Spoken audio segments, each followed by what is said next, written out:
Alright, hello everybody, welcome back. We're about to get started with the session. We left things off with the party managing to defeat a group of orcs at a collection of ruins not too far from Sunstone. Pretty sure when we were ending it, you guys wanted to loot the dead, see if they had anything on them. Let's actually bring you guys back to the map. Map was pretty cool, so I do definitely want to showcase it. I will say, guys, it is dark now. It's dusk, so it is becoming harder and harder to see. And you do realize that you do not have enough time to actually get back to Sunstone. You are going to have to find somewhere to sleep tonight. Somewhere to rest. Fair enough. Alrighty, well, I guess Norman will strike a torch. Sure, yeah. So you struck a torch. Boom, there we go. And I mean, the area is just, you know, there's lots of dead orcs around. There's a dead warg as well. And you get the impression that the orcs have been here for some time. There's sleeping bags, the odd, you know, sack lying around. There's fecal matter that seems to be dried up and been here for days. They seem to have been using this place for a while, but it seems like the orcs are dead now, obviously. So what do you guys want to do? Well, I want to start looting. Yeah, that's what I was gonna say. I agree. We should start looting the bodies. Absolutely. Okay, so there are 1, 2, 3, 4, 5, 6, 7. There are 8 orc bodies. So there are 4 of you. How about we have each of you roll twice on a treasure roll and see what you guys find.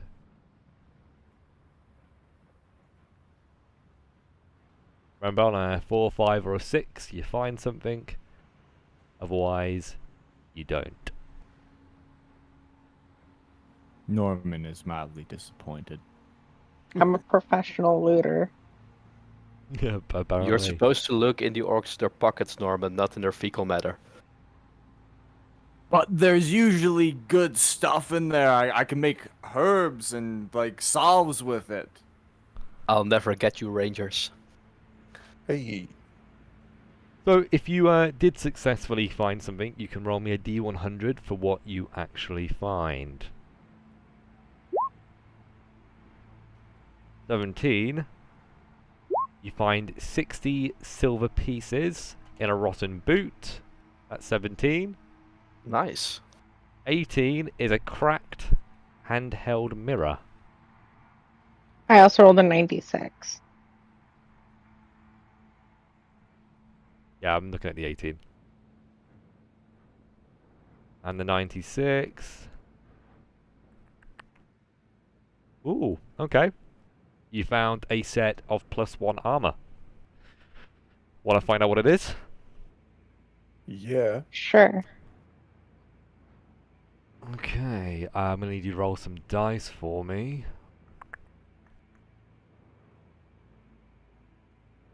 First things first, roll me a 2d6, please, Isabel, for the armor type.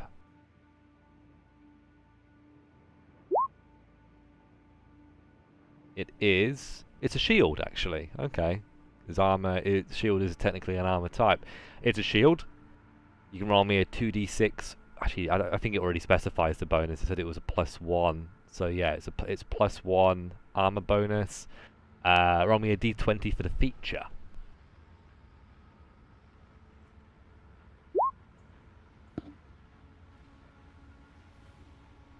Oh, so it actually has dragon scales on it.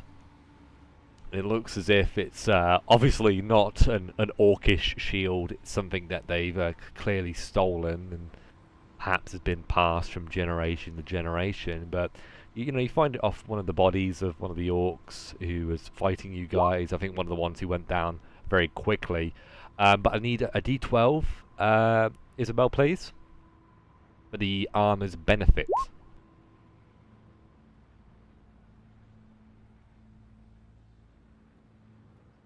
Oh, okay. You are immune to the curses of one item that you choose.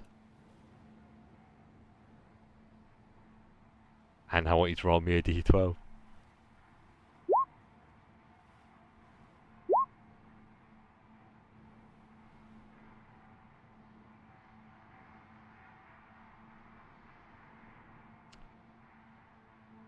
There's a secret about this armor. And it says there is a secret 1 in 6 chance. I don't know if I'm supposed to tell you guys this, or if I'm supposed to keep this to myself. Keep it a secret. We'll find out eventually. Cool. Alright, so you guys have a +1 shield that has dragon scales on it. It's a dragon scale shield. And it can be immune to 1 curse of your choice that you are aware of. All right. So it would be, rather than giving you a +2, it would give you a +3 instead. Extra point of armor class. Very nice.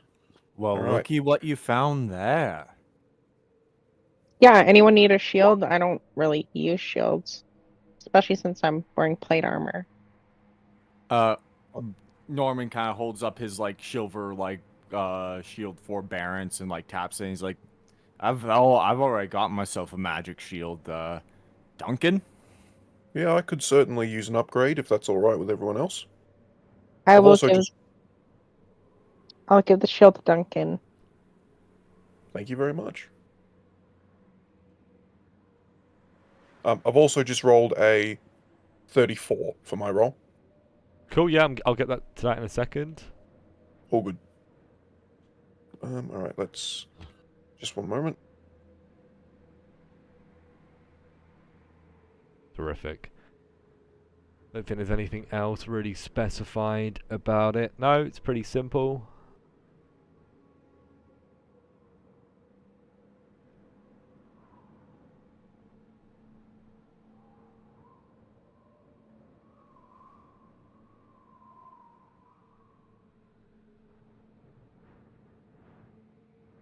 Alright. Cool, sorry, I was just writing down exactly the information about this item, so I have it on record. I find in my other games that I run, I sometimes don't write things down, and then I regret it. So, definitely a good idea to have it all written down. But yeah, what did you roll? Sorry, you rolled a 34. Very cool. Let me have a look at what you got. Groovy. Alrighty, so you got 12 gold pieces in the pocket of a ripped cloak. Hey, nice. All in all, guys, the treasure that you have found, it represents 1 experience point. We're saying actually it was magical item too, so let's add a little bit more. Let's make it 3 experience points total. Nice. Getting close to that I level. level up. Ding, congrats. You level up, you can immediately roll for your health, and if you gain an additional talent, you may roll for it.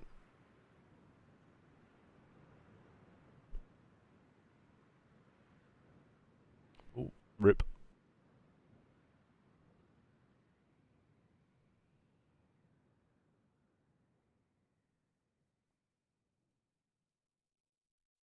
Okay, guys.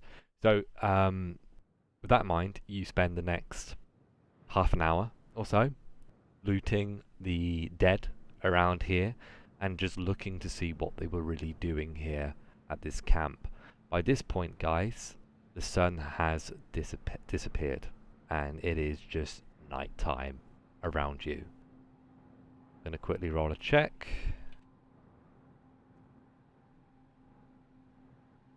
Doesn't appear that you are being attacked or pursued by anything, but you don't know if this was all the orcs, and actually you're very certain that a couple of the orcs got away.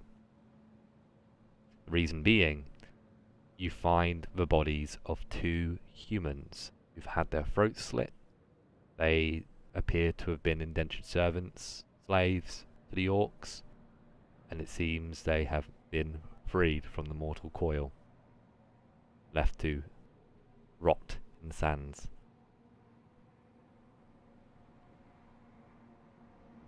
What would you guys like to do? Well, I think we should start taking the orcs' hands because there's a bounty on these things, right? And I think we've just bagged ourselves a decent payday. Yeah, let's make quick about that, and then return to Susan, and hopefully that'll be that. Return Alrighty, to so Susan, start a fire. yeah, you start lopping off hands. 1, 2, 3, 4, 5. There was 6, 7, 8 of them in total. So you guys can add 8 hands to whichever inventory you guys deem fit. Each hand is a gear slot. I'll take them. You'll take all of them? Yeah, I have a lot of slots available. Cool. Okay, so Isabel's Okay, going to that makes carry it all the easy. hands. Do you guys want to take any of the equipment that they were using? They had like battle axes, like hand axes. They had like knives, and they also had shields as well. Are the shields made of metal? No. All right. Well, I'm going to take the battle axes and try to just like take as much of the metal I can find, so I can just sell it to a blacksmith so they can smelt it down. Yeah, you can add maybe how many would you like? I mean, there's 7 axes here. I can. Well, I left my armor back at the camp, so I can carry about 5 of them, Okay. and then just stow my armor on Susan. Okay, so these are actually these like great axes. Is what they're actually called. They're D8, D10 weapons. Oh, okay. So they take up 2 slots then. It depends. It depends. I'm trying to remember like last session and what damage I was having you guys roll. I think it was like D4s, D8s, primarily. So yeah. The thing is, because we've like updated the sheets, I don't have like the reference for the damage types anymore. But I'm fairly certain that they were using various types of weapons. Sake of purpose, just add like 4 orc weapons to your sheet. All right. And now obviously take up a gear slot each. So with that in mind, you now make your way back to Susan the camel, in hopes that she'll be okay. And upon approach, she's fine. She's just standing there with a dumb expression upon her face. You guys approach. And as you do so,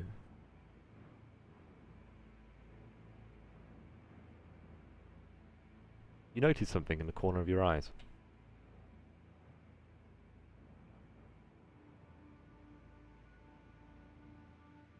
There appear to be orcs nearby. They're watching you. You roll a couple of checks really quickly, guys.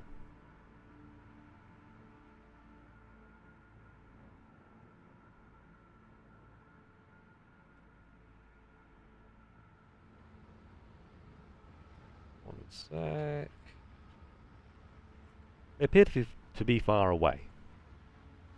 So we're talking 120 feet or more. And the only reason you notice them is because you hear them talking to one another. They seem confident. you're not too sure what to do.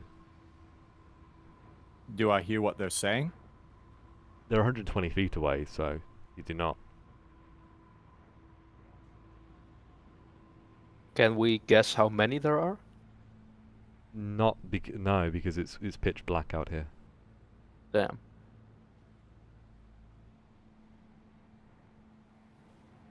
Okay. Maybe we should take the camel, and try to leave. Maybe they're just discussing what their plan is, you know? So maybe we should get out of here before they have a chance to strike down on us. I agree. We should get moving. Yeah, let's Absolutely. start moving in the opposite direction of them. And just keep a vigilant eye out in that direction, trying to see if we can see anything. Okay, so you grab hold of the reins of Susan and the rope and begin to kind of pull her away from the area that you were considering camping. And it's fair to say, guys, you are still very close to the ruins, right? You get the impression that maybe these orcs are orcs from that camp. And if they are, then clearly they're going to be out for blood, aren't they? Mhm. But I digress. You now begin to try and leave, and it seems they've let you. They've let you peel away and return to the harsh winds of the night. And now, guys, the temperature is beginning to drop. You're beginning to feel the rush of the cold winds from the north, and they are rushing over you like a wave. What do you want to do? Worth mentioning, guys, you are leaving the kind of the lowland, the low hills and that kind of terrain behind. You're now kind of moving out into a very flat land, a very open area. Oh, we And should have taken. Sorry, Yeah, no, it's fine. Continue. I was just saying we should have taken some of their crappy shields to use as firewood. I think we should just try to keep on moving. Oh yeah, no, Just- no, we're gonna keep going. I'm yeah, just saying, in yeah. hindsight, we should have done that. Might have been a good idea. I think we should just keep pushing on to Sunstone.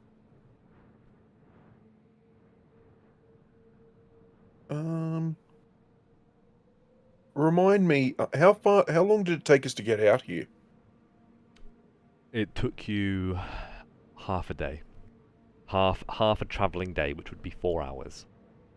Hmm. So, with it being dusk now, you would probably arrive back relatively close to midnight.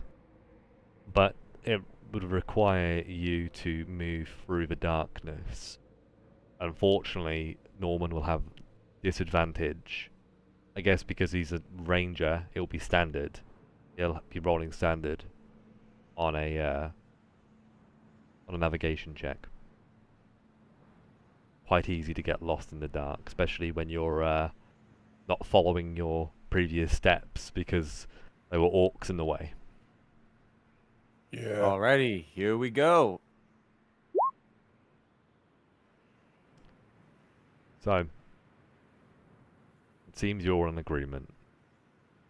You're trying to head back to Sunstone. And you find yourselves moving for a good number of hours without finding any signs of life. But what you do find eventually is the road. And that is something. You now look right and you look left. You realize which way to go. Just for all intents and purposes, guys, that was a fail from Norman. So you went to an adjacent hex that you wished to go to. I decided it made sense, so you went to the one below. But from there, it's pretty clear what direction you need to go. I'm going to roll a check for a random encounter. You now move along the road, hoping to find any signs of life. It's rare that a caravan will move at night. The monsters have an advantage in the dark. It's best to travel during the day. If only you had considered that before you set out from Sunstone so late in the afternoon. But albeit, hopefully Sunstone will be ahead. Can you roll me another navigation check, please? I will allow it to be advantage because you're just following the road.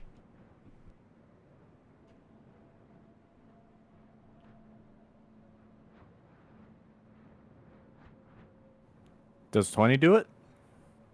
20 does do it, yeah. It's now early hours of the morning, but you now see Sunstone ahead.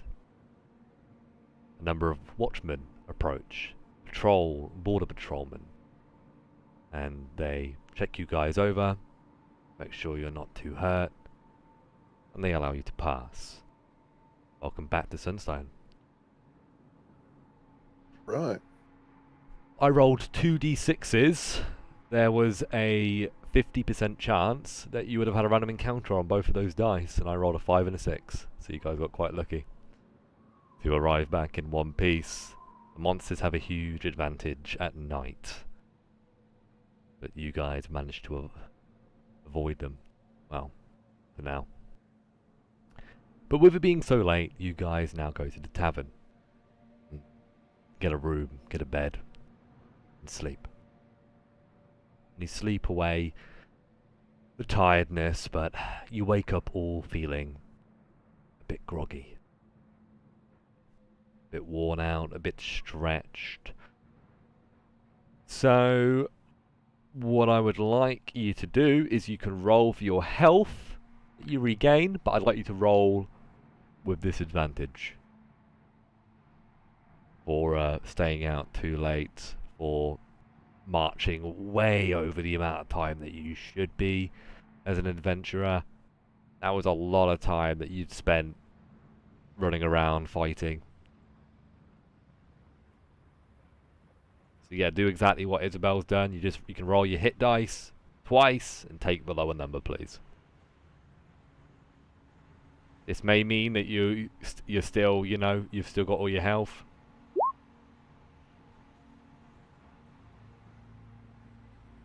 Okay, roll Yep, I'm good. once, twice. Okay, so gaining 3 back. times a lady. And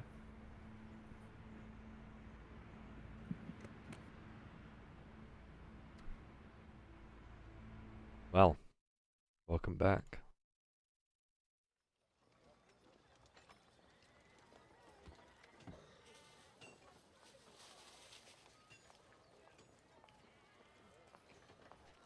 So, you're back in Sunstone, and it's now morning. You head downstairs in the tavern that you're staying, and I imagine you guys buy breakfast. It costs 3 coppers for breakfast here at this tavern, so I'd like you guys to mark off the coppers, otherwise you're going to be very hungry in the later part of the day. It seems to be quite busy outside. There seems to be some street performers that are currently playing on this street. But apart from that, it's business as usual at Sunstone. You can hear the sounds of construction works nearby, labourers chatting and talking to one another on their break, and you can hear the sound of the typical people, patrons in the tavern who spend way too much of their free time here. What do you guys want to do? I guess we should go hand in the orc hands. I agree. Isabella should probably go do that. I'm gonna go try to find a blacksmith to smelt down these orc weapons, or see if I can just like sell them to him for a decent price. I'll go with Norman on that. I mean, it's fair to say, guys, that you can kind of go around collectively. I mean, if you want to split up to do things, that's absolutely fine. But relatively speaking, it's easy enough what you guys are doing. On the way to the pardon? Sorry. I was going to say I'll stick with the group wherever we're going. Figured you would. Cool. But the way to the blacksmith takes you past the keep. It's there that you're able to speak to some of the guards, and they direct you to the corporal here at Sunstone.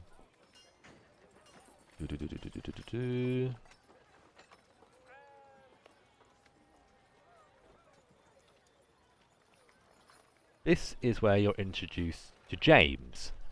James is a bit on the younger side, perhaps in his early 20s. He's got light brown hair, it's almost blonde, and he sits on a chair, kind of leaning on the back two legs, as if he would rather be anywhere else. As you kind of come in, he kind of slams all the four legs down at the same time and looks as if he's actually supposed to be working, and now raises an eyebrow at you guys approaching with a sack in hand. And he says, "You right? What's in the sack?" The bounty. And then I'll pour out the orc hands onto his table. Ah, you done it. Well done. How many is that? 1, 2, 3, 4, 5, 6, 7. 7 orc hands. What's the bounty again? How much is it? As he shouts over to one of the other men. And they shout back, 4 gold! Ah, 4 gold. 4 gold per hand. He kind And of there's looks. 8 hands. Not 7. They're 8. Ah, seems you're right. And he now kind of gets up, turns around, and opens up a safe. You see him twisting and trying to get it to the right number. Eventually it opens, and he takes out a pouch and starts counting up each coin quite meticulously in front of you until he gives you all the coins. 8, 16, 24, 32 gold pieces. And he puts them on the table. You guys I give collect. each of us 8. Thanks. Thank you for doing your duty to Sunstone. If you get any more hands, you know where to find us. I'm sorry, Isabel. What was the math on that? We each get 8. Sick. Great. Um, Nice. 1 per hand each. Duncan does a bit of a, not like a formal salute, but like a warrior's salute to the guy, sort of raises a fist to the chest. Says, well, hopefully we'll be seeing more of each other there, sir. I'm Duncan. Duncan of Dusthaven, if you please. James, corporal round here. And he kind of scratches his head a little bit, and he says, "So you lot mercenaries then?" Of a sort. You Yeah, could say so. Yeah, sort of. He kind of nods, kind of understandingly, and says, "So you guys looking for some proper work then?"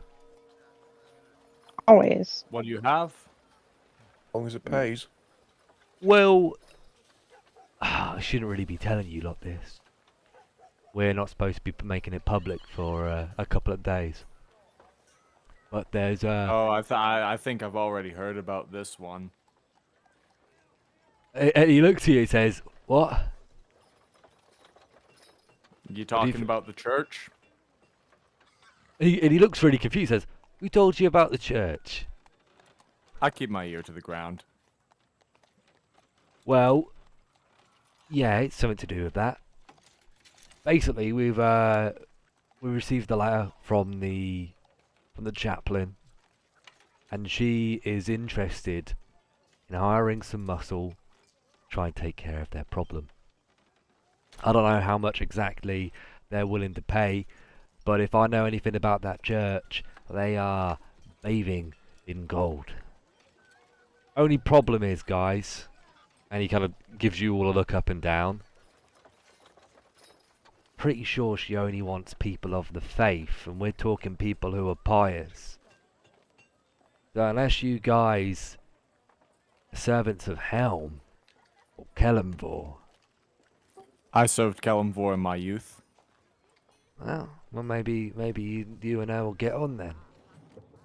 But yeah, you know, obviously this issue, apparently it's one of religion, or you know, something like that, something to do with that.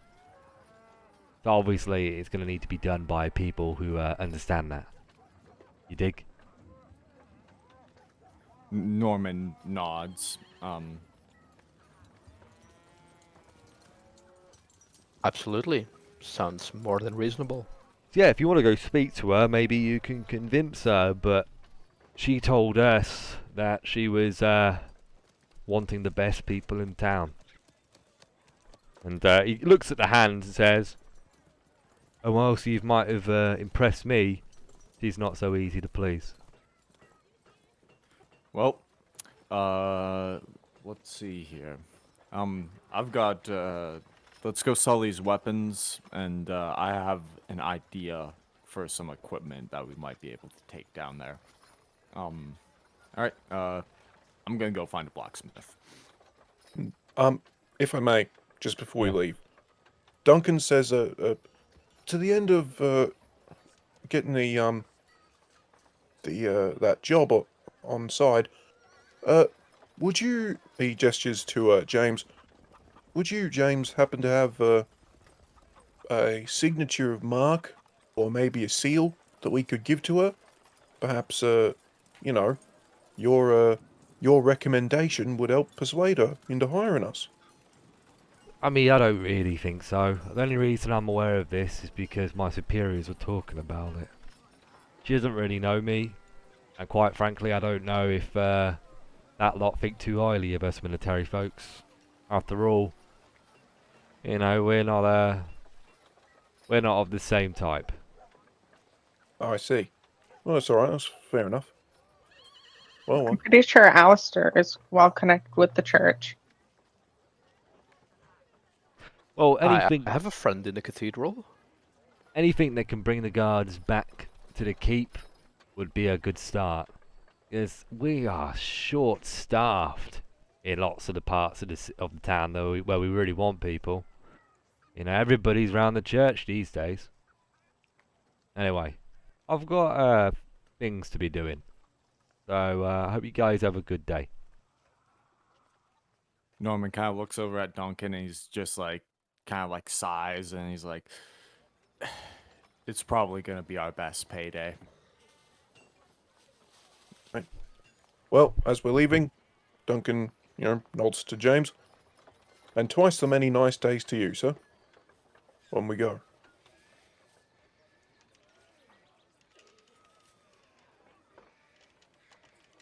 That in mind, as you guys leave, he leans back on his chair, goes back on the back two legs, and puts his feet up on the table and starts whistling. As you guys now head out. So it sounds like Norman's going down to the blacksmith. Is anybody joining him? I mean, I'll come along for now. You two, Yeah. what you doing?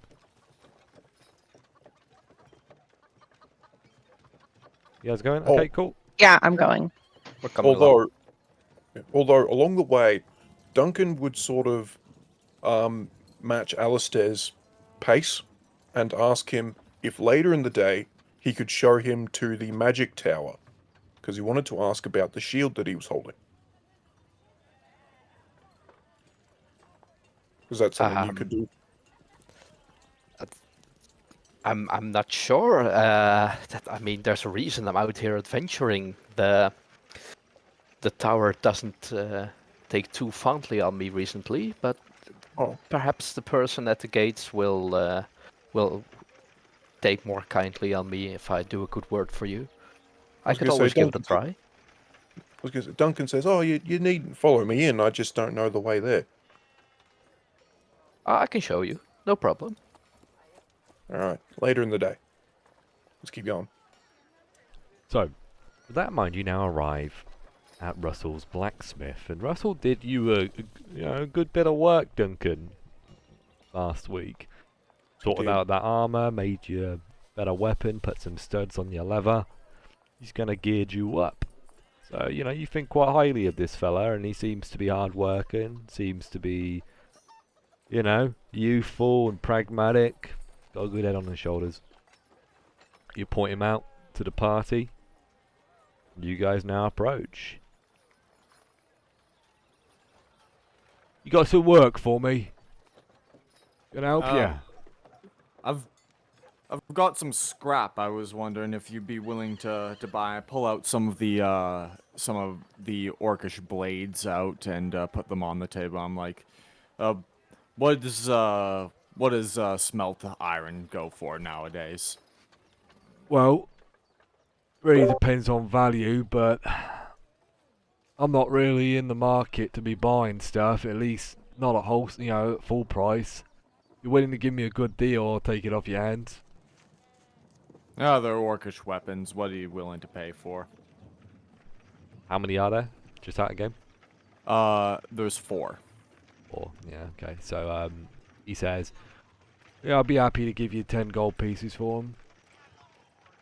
I'll take it. I just push them on over. Takes the weapons off you and gives you 10 gold pieces. Doesn't give you any experience, but it's a little bit of money. He says, I Yeah. appreciate that. You guys need any work doing? You guys look like you're adventurers. And he sees Duncan again. He says, you alright, mate? How's the kit going? Is it alright? Oh, Duncan sort of takes off his hat and raises his eyebrows. It's brilliant. I'm loving it. Although I was wondering, then he produces his club again. How much would it cost to get a spike driven through the top of it? Not too much. And it wouldn't do any damage to it? I mean, I'd probably have to make a complete new head for it. That's the only problem. It isn't a lot of work, but it would require me obviously taking the weapon for a couple of days. I'd need to take off the head, I'd need to melt it down, and then re-smelt it into the shape that you want. What's the quote? I mean, this is quite specialist, right? Sounds about right. Right, I'm just gonna have a very quick consideration of what the price should be. So give me just 1 second. All good.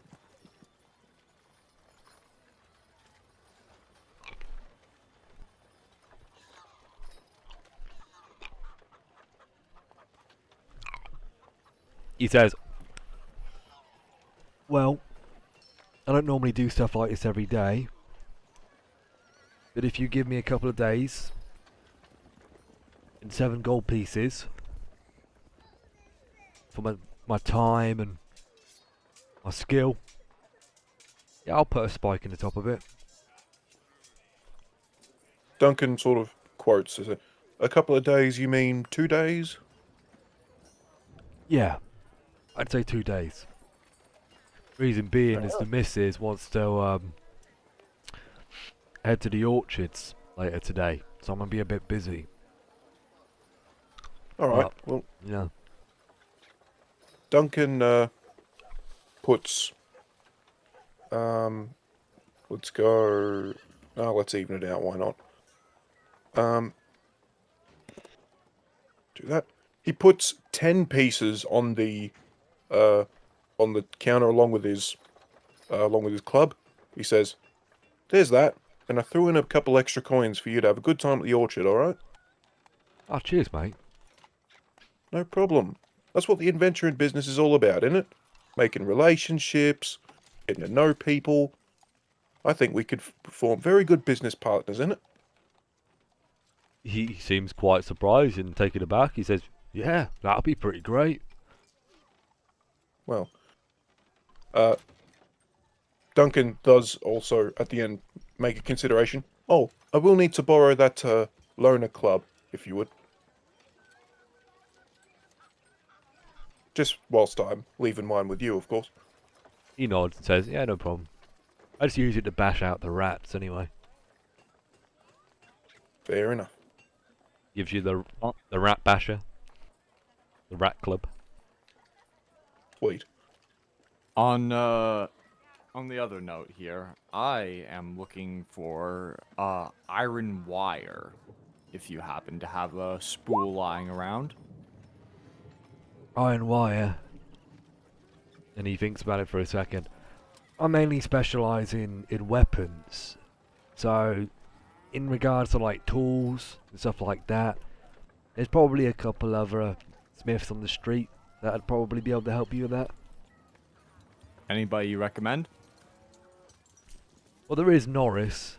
He's alright. He's getting on a bit in his years, but he's one of the best toolsmiths that I know. Alright, well, I'd like to go talk to Norris. So you want wire, is it? And he's now stand before Norris. He's got a really big grey mustache that kind of hangs out like the handlebar mustache. He's got a very big scowl. He kind of looks like a Confederate general in his appearance, quite like an old Confederate general. And he says, "Why do you want that?" Yeah, they're good for making traps. Is this something that you'd have on hand? Yeah, probably. And he just starts looking through his stuff to see if he's got anything like that. But he pulls out this kind of wrapped up wire. And he puts on the table and you kind of give it a touch and you can see that it's quite easy to, relatively speaking, to bend and manipulate. Only problem is, it's a bit rusty. And he says, "So I got this. I've had it for a long time." And he said, "Use it with lanterns to hang them from streets." Well, how much do you think you'd be parting with this for? And he thinks about it for a second. Is there actually a price for this on the book, or am I fucking improvising this? I don't think there's a price for iron wire in the books. I can double check though. Probably isn't, though. He says, No, I don't think it is. "That's fine." He says, "Gold piece." It's pretty rusty. How does a silver sound?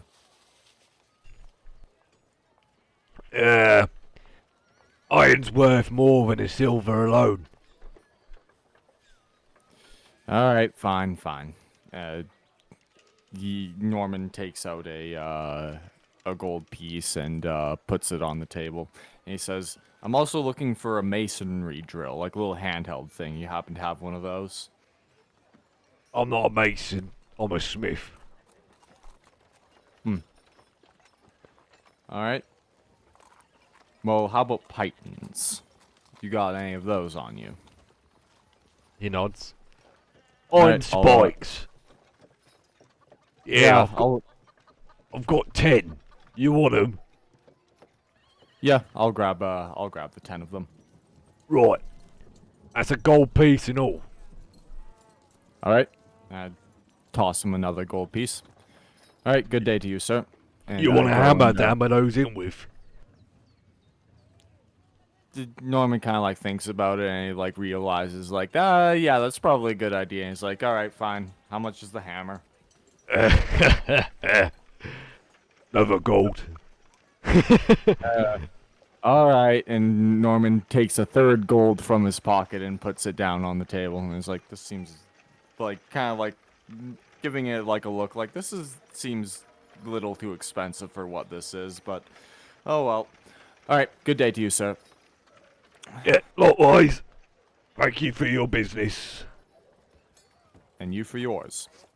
And go and join up with the rest of the party. Cool.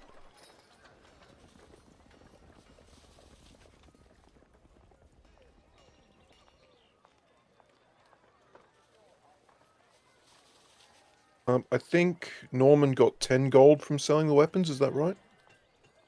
Yeah, we can split to 2.5 for everybody here if that's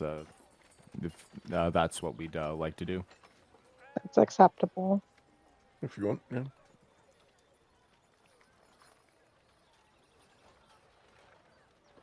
Cool. You're getting rich today. So, you guys have got what Okay. you needed. It's probably took you few hours, yeah, to do all of this, moving around town. What would you guys like to do as it approaches midday in the afternoon?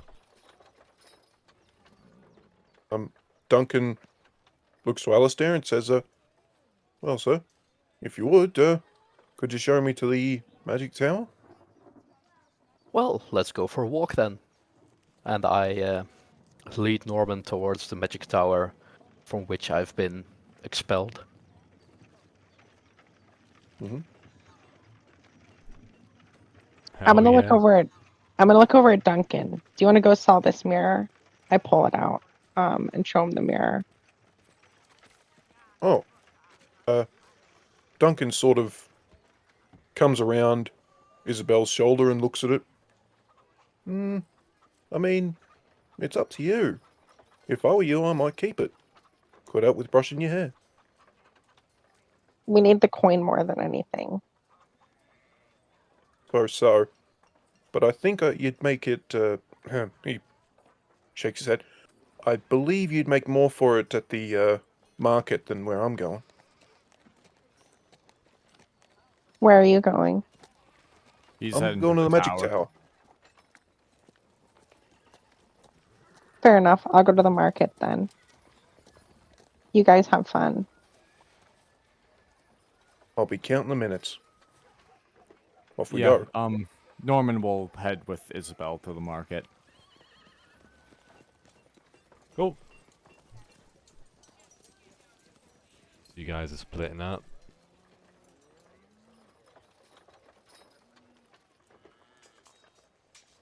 Yeah, how long is this spool of iron wire? Like 60 feet? I was thinking the same as rope, 60 feet. Perfect. We're saying that iron is going to be more valuable than rope. So, if it was a gold piece, maybe it should be half that, to be fair to. I think that makes sense. No, that's fine. That is still enough to make traps, to be fair. Unless it's a very complicated one, I guess. Alright.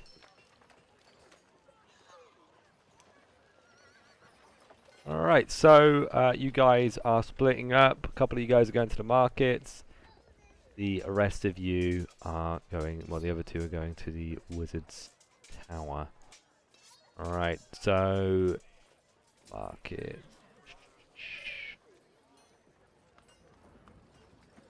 Cool. So is it do you actually want to go to the genuine markets, or are you looking to like go to where like the trade house is? There is a I'll difference. just go to the market. Okay. So you head to the markets and you see a variety of stalls selling anything from vegetables, fruit, meat, and many things that the locals would appreciate. Things like firewood, candles.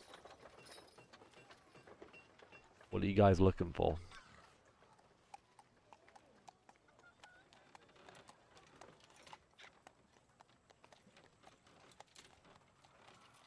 Well, I imagine we'd be trying to find somebody who might be willing to buy that mirror off us, right? Yeah? Then I would like one of you to roll me a charisma check for bartering with the market stall vendors. See if you can sell it.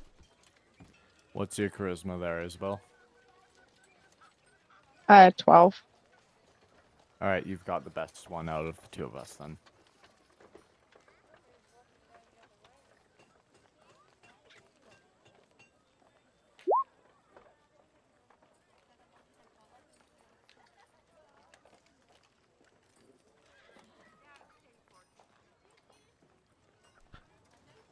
All right. So you head over to a stall where trinkets and oddities appear to be sold. And behind the stall, you see a very short man who appears to be wearing this colourful patchwork coat and a floppy hat that is adorned with a couple of feathers. It appears to be a halfling that you have introduced, well, you've kind of seen, kind of approached. And he's quite old, he's probably in his 50s or 60s, he's a bit rotund, and he's got a bit of a turkey neck. And he gives you guys a smile as you kind of look at the eclectic mix of trinkets, baubles, and oddities that you guys can see. There are polished stones and interesting shells from the sea, the beaches. There are small figurines and mysterious artifacts potentially. And you kind of show him the mirror. And Bert says, well, I mean, his name's Bert, I guess you found that, but he says, well, it does look a bit damaged, but I think I could take it off your hands. How much you looking for it? How much do you want?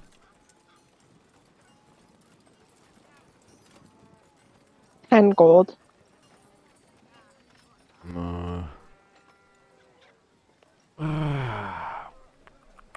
He kind of ponders it for a moment. He says, yeah, I think that's alright. I'll do that deal. And he gives you a big smile. With that in mind, he now, if you may, if you wish, he'll take it from you. He'll give you the coins. And and he says, is there anything you would like? I've got things from all corners of the known world. If anything takes your eye, let me know.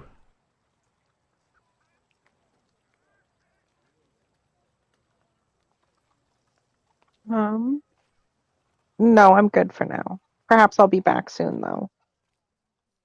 He nods and says, no problem. Have a nice day. You as well. I'm gonna give everybody 2 gold apiece. And then I'm Sweet. keeping 4. Thanks, man. Definitely getting rich today.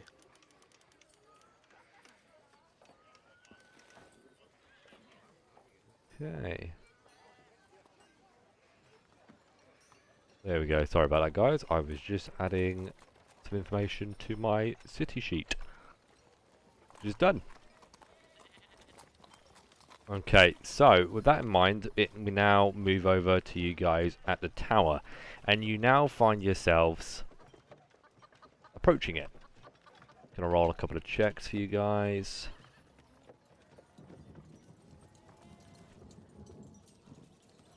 Okay. On the way to the Wizard's Tower, you guys come by a construction site. It appears there is a brand new guild house that is being built in Hex 6. And it seems to be one of potential interest to you, Duncan. You see a banner outside the front stating Slayers Guild. Seems they might be coming to town. Well, that is particularly... You said it's being constructed still? Yeah, it's under construction. Hmm. Alright, well I will keep mental note of that. And remind myself to come back and check how that's going. But for now I won't bother the construction workers, I'll let them get on with their day. Cool. I'll just, real quick, add a note. Oops.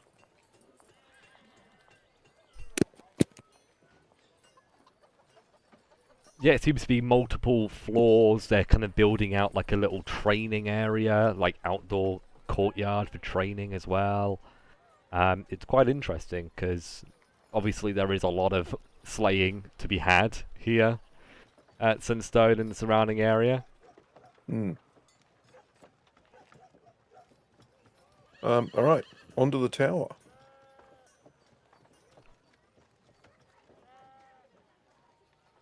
Alright. So, you now stand before the tower. And it is remarkable, Duncan. You've not been to Sunstone before your recent trip from the south, and it is just splendid. It is fantastic. It has several floors. It has vines that kind of creep all the way up, and it's just it is honestly a monolith in this place. You look around and all the other buildings are smaller. It is just remarkable.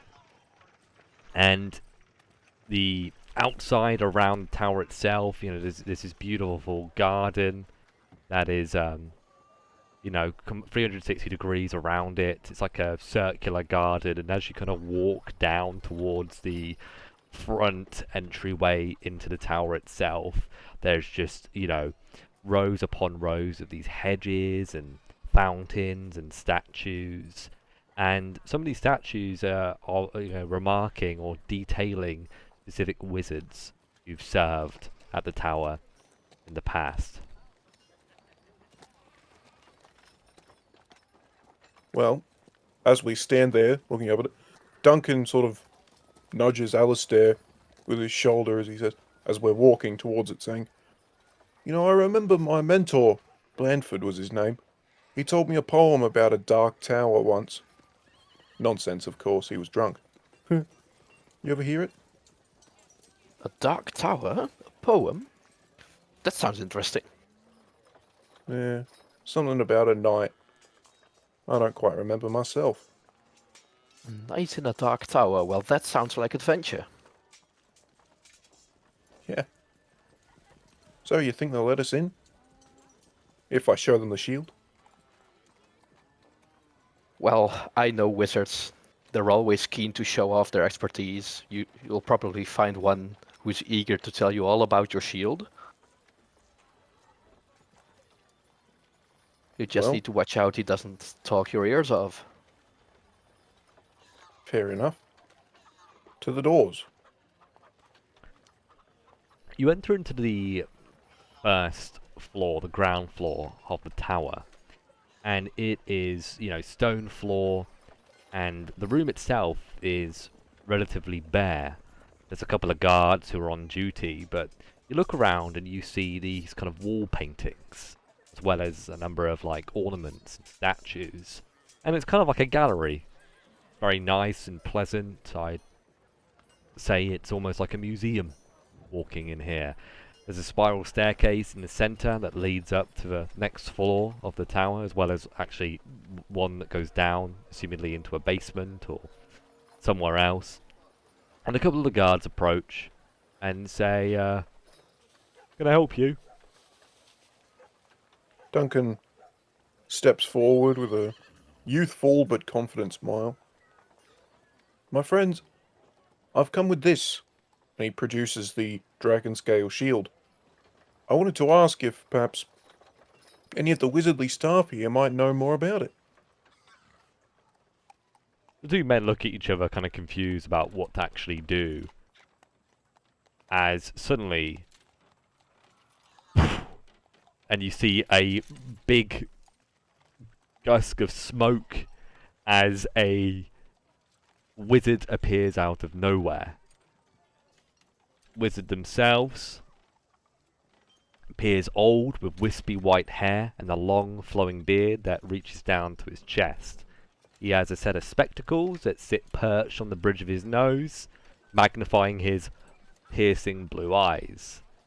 And, despite his age, he stands tall and straight with a dignified demeanor, and he's got these long robes adorned with intricate symbols, and it's got a plethora of pockets on it too. He is wearing a red robe. This is Alfred the Red, Alistair.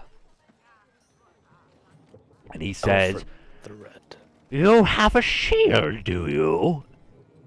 Then show me it." Duncan, sensing the the power of magic in the air and being quite personally intimidated by it, is some shade of pale, but still produces the dragon scale shield in his hands. So, here, sir. It's dear to me. It's dear to you. How long have you had it? Oh, well, a day or two, maybe not even a night, but Poppycock! And he now pulls it from your hands and scans it. And he scans its surface as dragon scales. Hint of magic. A curse. And he now glances up at you. And he says, "You are fated to do great things with this shield." And he paused for a moment because he was thinking about how he wanted to say that to you. And you're not too sure what he means by great.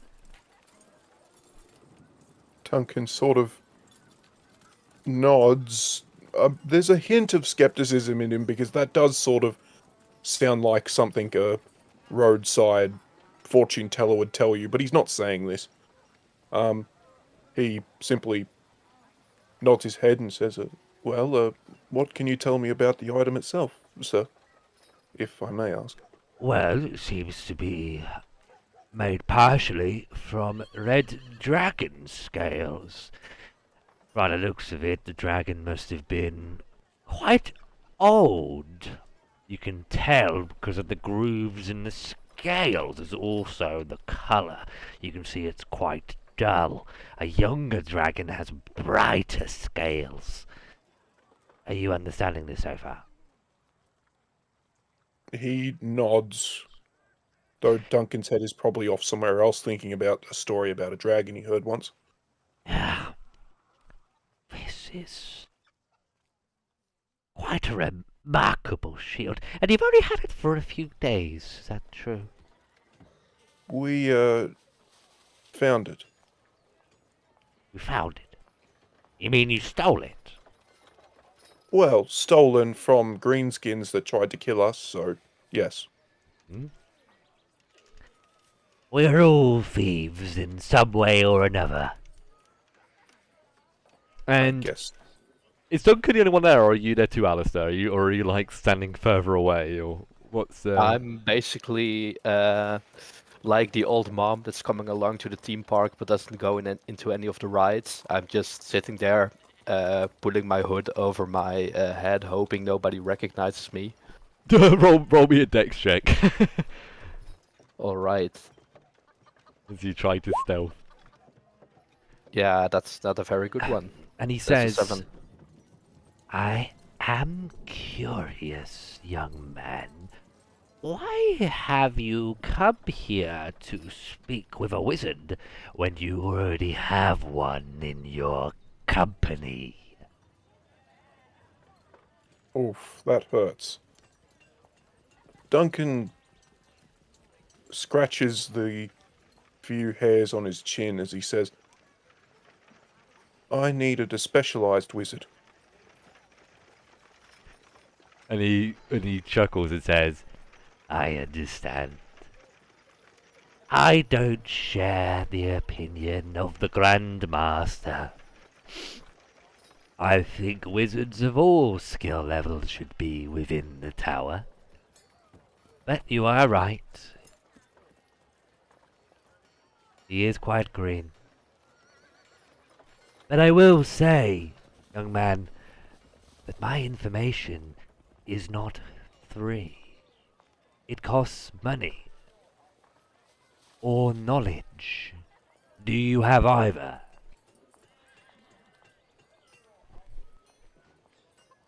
What sort of knowledge do you charge? That's a great question. Give me a second. I'll tell you exactly what knowledge he charges. Fair enough. I haven't rolled this, but you know what? I'm very desperate to roll on this chart.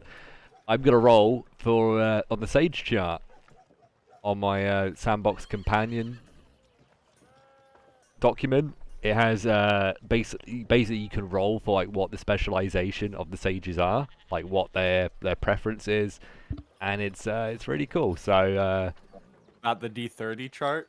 exactly, yeah. I love that thing. Well, considering he just verbally bitch slapped Alistair, I'm not. I think that was relatively gentle, to be honest. But okay, so Gentle ones that hurt more. Yeah. I'm rolling. I don't really want to tell you what exactly I'm rolling. I'd rather just role play it. But he's got Yeah. 2 minor fields and 3 specialties. Yeah, specialties. Okay.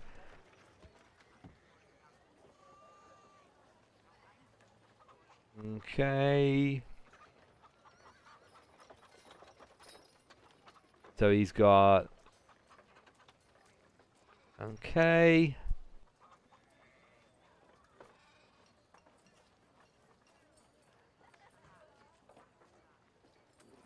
Okay.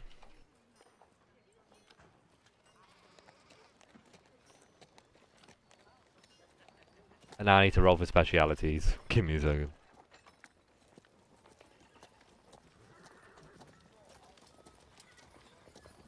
And I rolled a 28.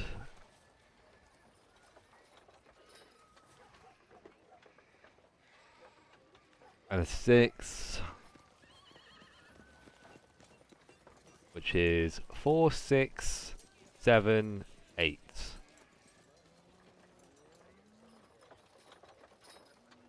Alright.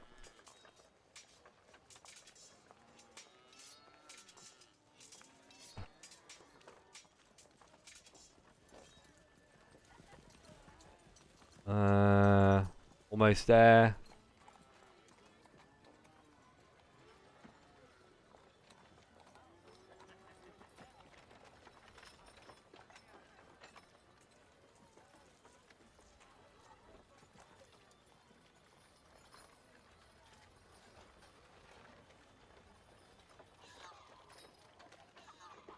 And he says, well, I am the archivist here at the keep, so I have an interest in many things.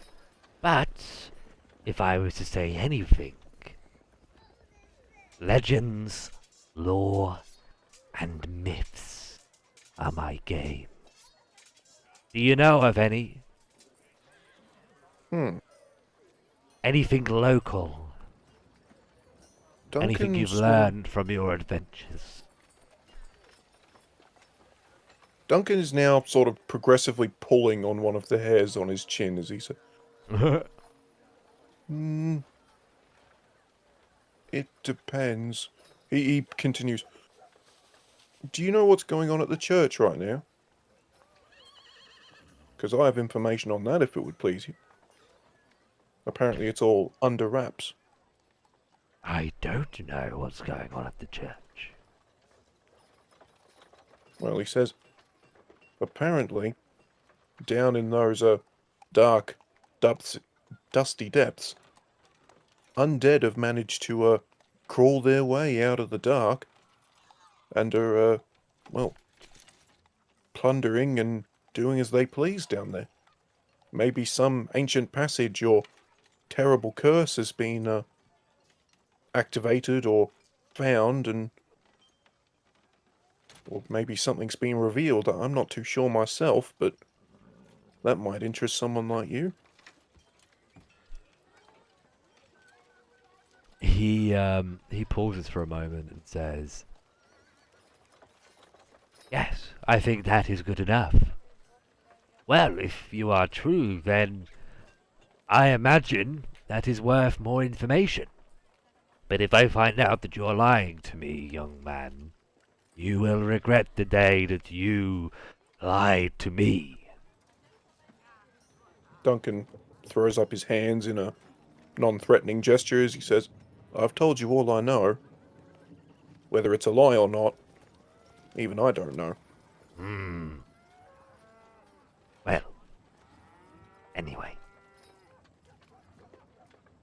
This shield was probably made by one of the many dragon slayers of the past. We have books on them in the library.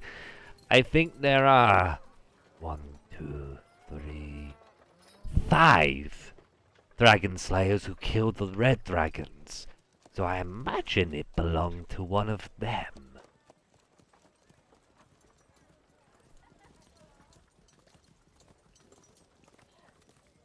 Duncan is listening intently, sort of. And he Go says, on. if you would like to find out exactly whom I am referring to, how about we make a deal, you and I? Yes, sir? If what you say about the church is true, they'll need help to take care of the problem, will they not? I imagine so. Me and my company are going there later on. Are you? Well, at least to have a discussion with them about it, yes. Well, I will say this. If you're able to go down there, and, he kind of says, he kind of looks away from you as he says this, borrow one of the artifacts down there, bring it back to me, I will trade it for the book on the Dragon Slayer that perhaps your shield belongs to. Duncan sort of looks down a bit, his youthful cheeks flushing. I can't read. He smirks, and then suddenly he starts laughing really loudly. So much so, Alison, that you can hear him laughing. And he's got like Duncan, as he's laughing, that mad wizard laugh, you know, that like... as you he's gonna- laughing, Duncan says, I'll still accept it, just letting you know before you get ahead of yourself. Well... That's good to know. I don't imagine the book will be much use to you, but maybe somebody can read it for you. He looks over at Alistair, who's, you know, got his hood down. Anywho, you don't strike me as a man of faith anyway. And we are in a bit of a perpetual rivalry with the church over funds from the Baron. I'm sure you can understand that. Smart boy such as yourself. Well, Duncan sort of scratches the back of his head. Not traditional faith, anyway. He kind of shrugs off that comment and says, well, if we have a deal, then we have a deal. You bring me back one of the relics, and I will give you the knowledge that you seek. If you fail, no knowledge! And with that in mind, he poofs and disappears. I imagine I got my shield back. Yeah, and you know what? He as he poofs, it hovers in the air and then suddenly starts plummeting towards the ground. Do you want to try and catch it? I will give it a shot. Yeah. Roll me a dex check. Ah, sick. So you fail to catch it and it hits the ground, but it isn't damaged, it just makes a lot of noise. And every single person in the room now looks in your direction. The bottom floor of the tower is open to the public, so they can come in and kind of look at the statues. And there's a lot of people who are just like, "Why are you ruining this quiet area?" But you now Duncan walk back to Alistair. Duncan walks back to Alistair and sort of lets out a as he was very intimidated by that man, and says, "Now that looked like a wizard who could summon demons." Oh, yes. The Red Wizard is a powerful one. But very difficult in conversation. Well, I suppose so. Either way, I fear for what ears or eyes may be watching or listening. So let's go.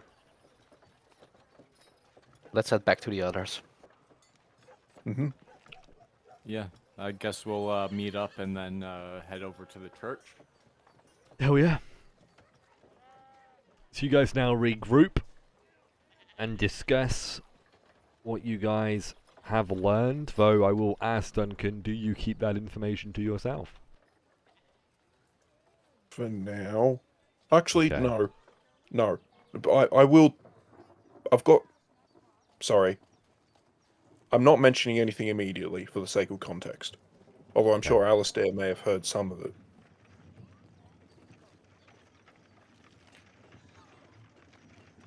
Perhaps a little. I don't know.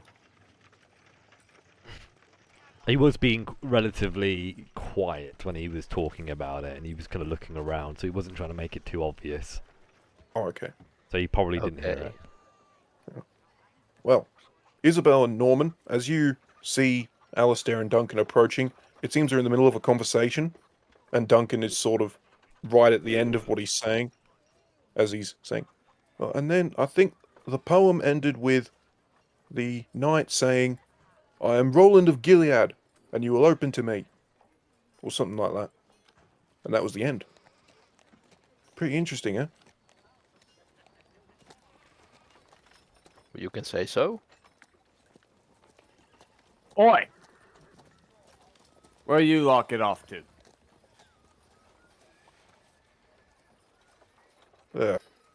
Duncan, caught out of his hazy-eyed rememberings. We went to the magic tower. Didn't we say that? All right, you did. Okay, well, you ready to go meet your maker again, boy? Suppose so. But I did see something on the way there. Apparently there's a new Slayers Guild in town. Or they're building it. Huh. Well, that might be interesting. Yeah, it's under construction right now. How far on the way does it look like it's going? Look like it'll be up in like the next couple of weeks here, next few months. I'd say weeks, but I'm no expert. Well, rightio. Onward to the church. Let's get a wriggle on. Off we go. Alrighty, you're now moving 3 hexes. I'd like to have Alistair, Norman, and Isabel to each roll me a d6, please.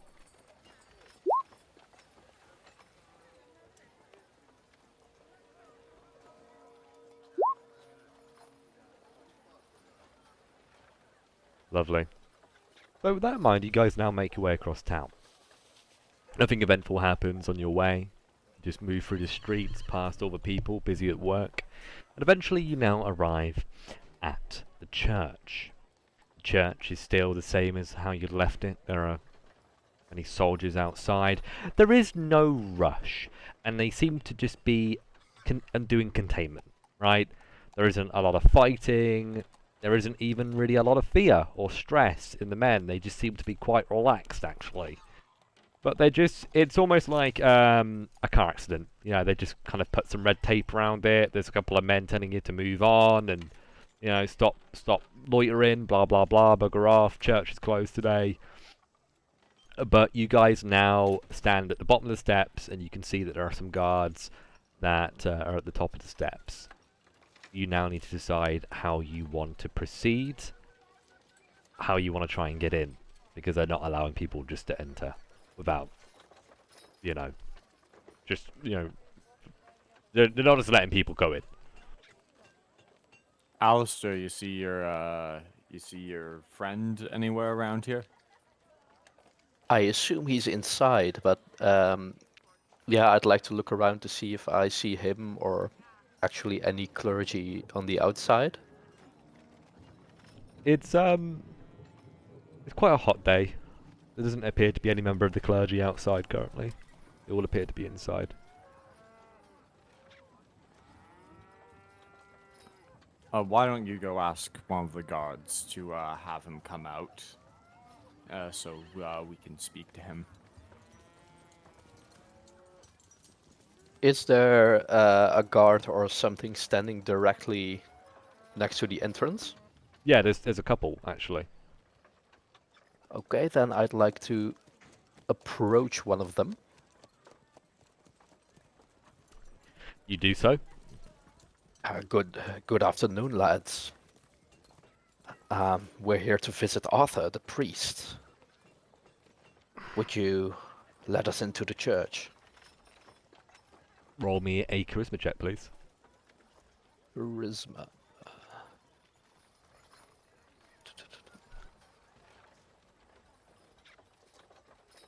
Oof. Well, that's not very good. The men kind of cross their arms and they say, "We're under strict orders to not allow wizards into the church. You're kind of not welcome round here."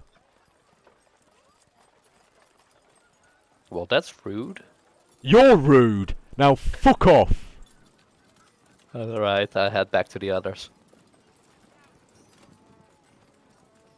Alright, well, I suppose Norman's gonna go up next and just kind of look at them and be like, "Listen here, we're mercenaries. We think that that the church would be wanting to hire us to help deal with the problem downstairs, so to speak." Yeah? What does that matter to me? Like you said, you're a mercenary. You think you could do our job better than us? Is that what you think?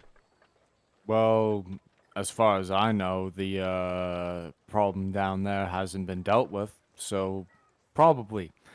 Anyways, if you could just let us speak to a clergy member, I'm sure that we would be able to do well with their time. Roll me a charisma check.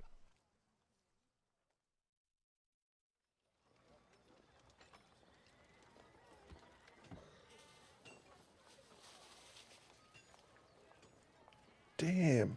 You're not going to be getting in. You're with the Okay. wizard. See ya! And he kind of gestures for you to piss off. Well, what are we gonna do now at this point? You are aware, guys, there is more than one way into the church. There are side doors as well. Alright, let's go try to find one of those side doors then. So you head round the side, and there is like a 5-foot wall, and you kind of look over the other side, and you can see that there's kind of like a back garden or a back lawn to the church. It's not like a graveyard per se. It's more like a recreational space. It's like gravelled and paved, and you can see that there is a door and it's been left open. Well, I suppose I'll start vaulting it. The wall, I mean. Yeah, I'll follow behind. Okay, I'm gonna roll a check to see if there's a guard nearby. Alright, roll me a dex check, please, Duncan. Dex. All right, give it a shot. Well, it's not awesome. Oh, One of the guards spots you. He's on patrol. Spots you trying to vault it. He says, "Oi, what are you doing?" Duncan. He. Duncan looks around, and says, He gestures to his leather cap. The wind blew my cap over the wall. I was just getting it. Roll me a charisma check. Okay, here we go. Here's the.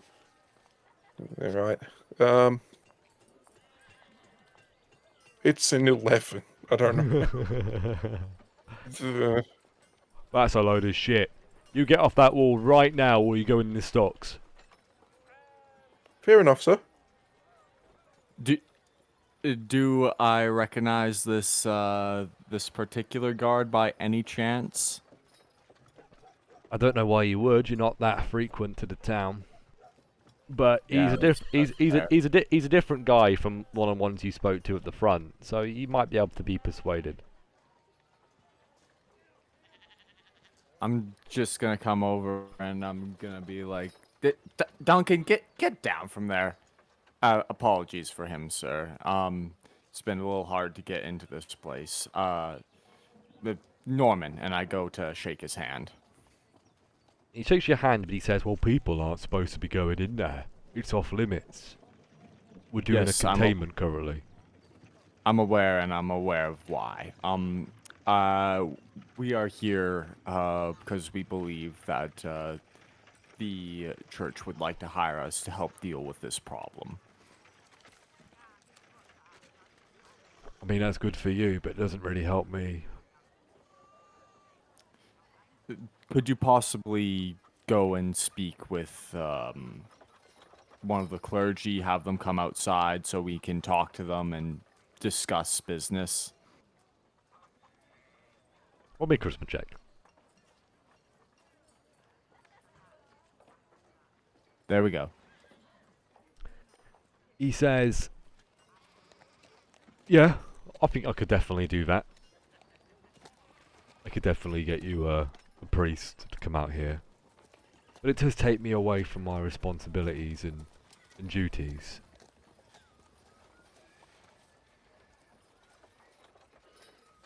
So, I feel like I'm going to need to be compensated somehow. Norman takes a gold piece and kind of slips it to him. He seems really surprised you gave him a gold. He wasn't expecting a gold.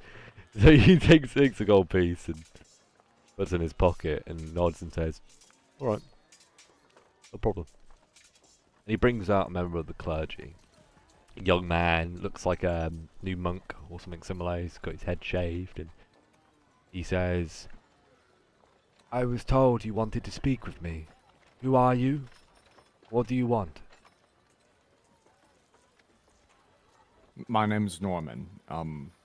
We are, this is my group here. We are, here because we have, caught wind that there's a little problem downstairs that needs to be dealt with. We're specialized, you see, dungeon crawlers.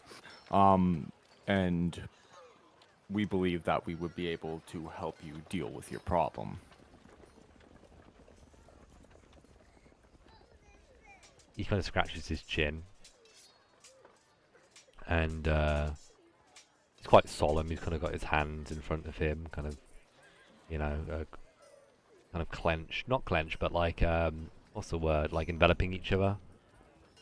And he says, "Well, it's good to hear that you are here to help the church. I do fear it might be too late, though." And he kind of looks down at his shoes and says, I fear the evil is spread too thick."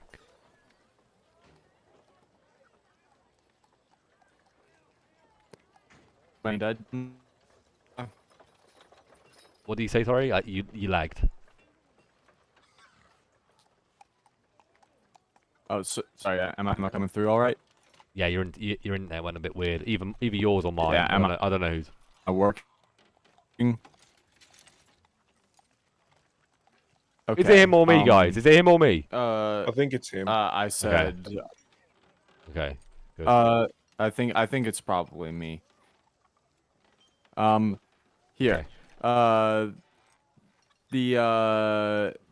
What I said was I forgot now. I just kind of give the priest like a solemn nod, and I'm like, so, what's your plan then? Are you just going to let it run rampant, or what? It needs to be contained somehow. Outbreaks will spread across the city otherwise. Well, we do still have a few knights here in the church, and they're preparing to go down there and try and strike at the core of whatever darkness is causing all of these problems. They may be interested in having help if you are here for such a service.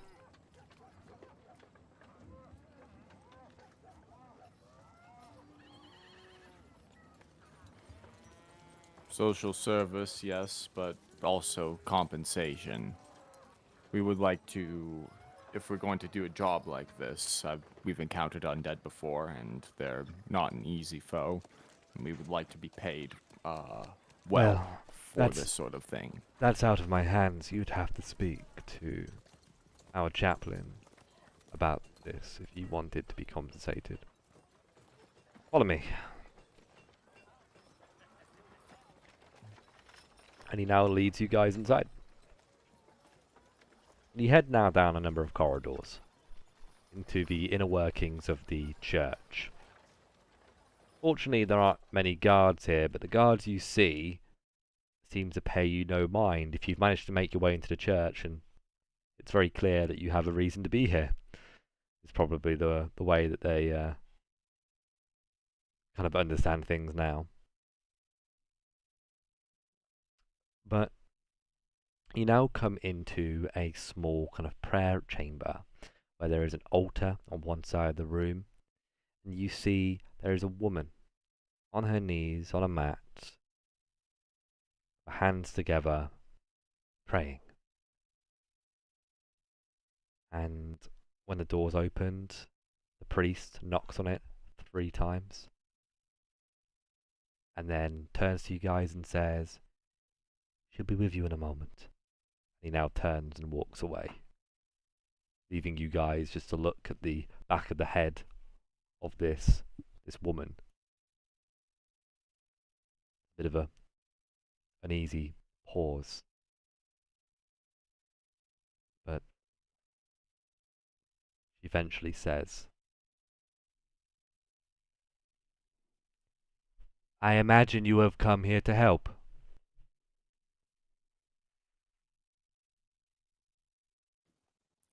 Yes, we have. We caught wind that there was a problem that you needed. Are you the chaplain? "That is I. What are your credentials?"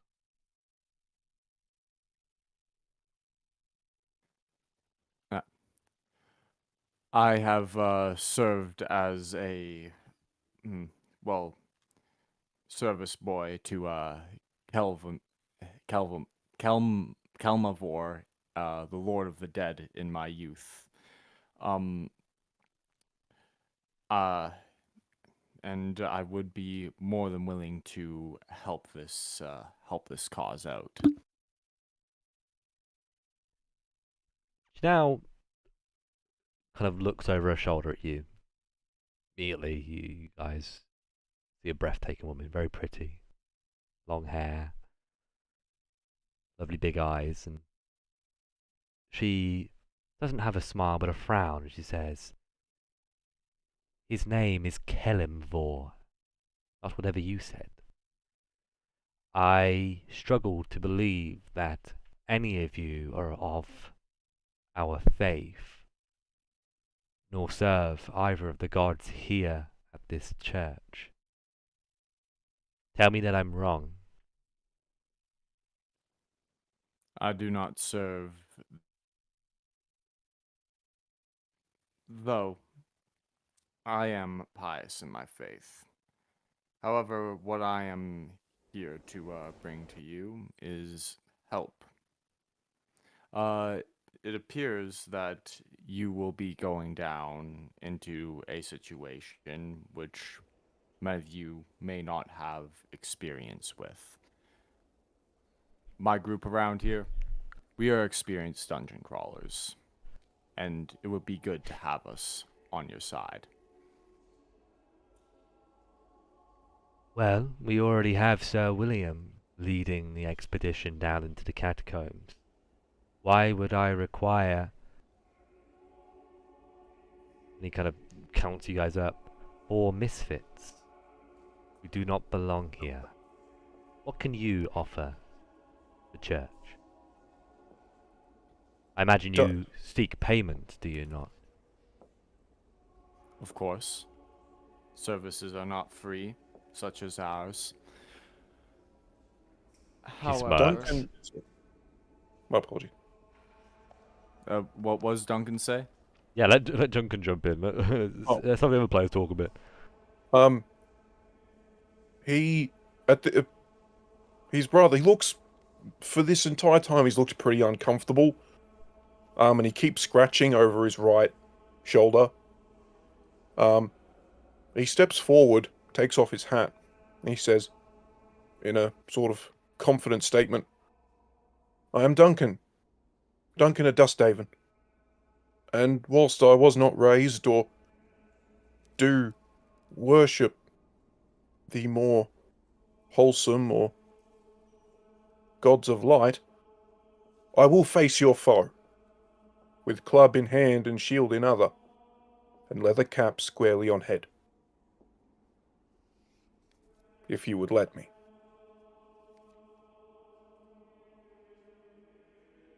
I'm going to give you a luck point for that.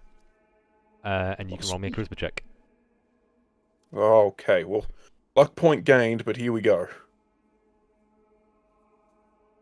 It's a 13. She kind of stops for a moment and considers what you've said. And then says, well, how much would you expect to be compensated for this task? Duncan says, it's usually based on the threat. If we know more about it, we can give you a more fair estimate. There is a necromancer down there. I don't know how he is still alive. I assumed he would have run out of food days ago. Yet he still, apparently, draws breath. The task is simple. Kill the necromancer. Or bring him His- to the surface in chains. His minions? If you cut the head off a snake, the body will stop too. I tell you what. One sec. Let me talk with my colleagues. Maybe we shouldn't ask for a payment in gold. Maybe we should ask... Perhaps good favor with the church alone would be able to get us into places. Does everybody feel like they're in agreement on that? I mean, we may end up spending torches and food, though, down there. That's true. You know, these things do cost money. Yeah. Duncan says, I would say, perhaps, a good word with the church. And perhaps, if we can find the necromancer, a lump sum.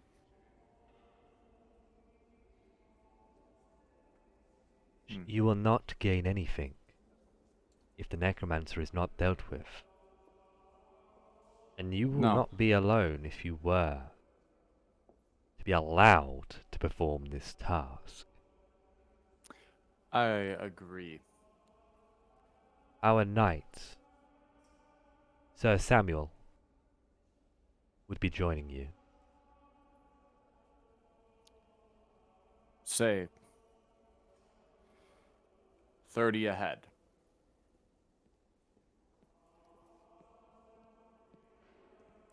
Gold. After the 30 gold pieces, after the task has been completed. Or make a charisma check.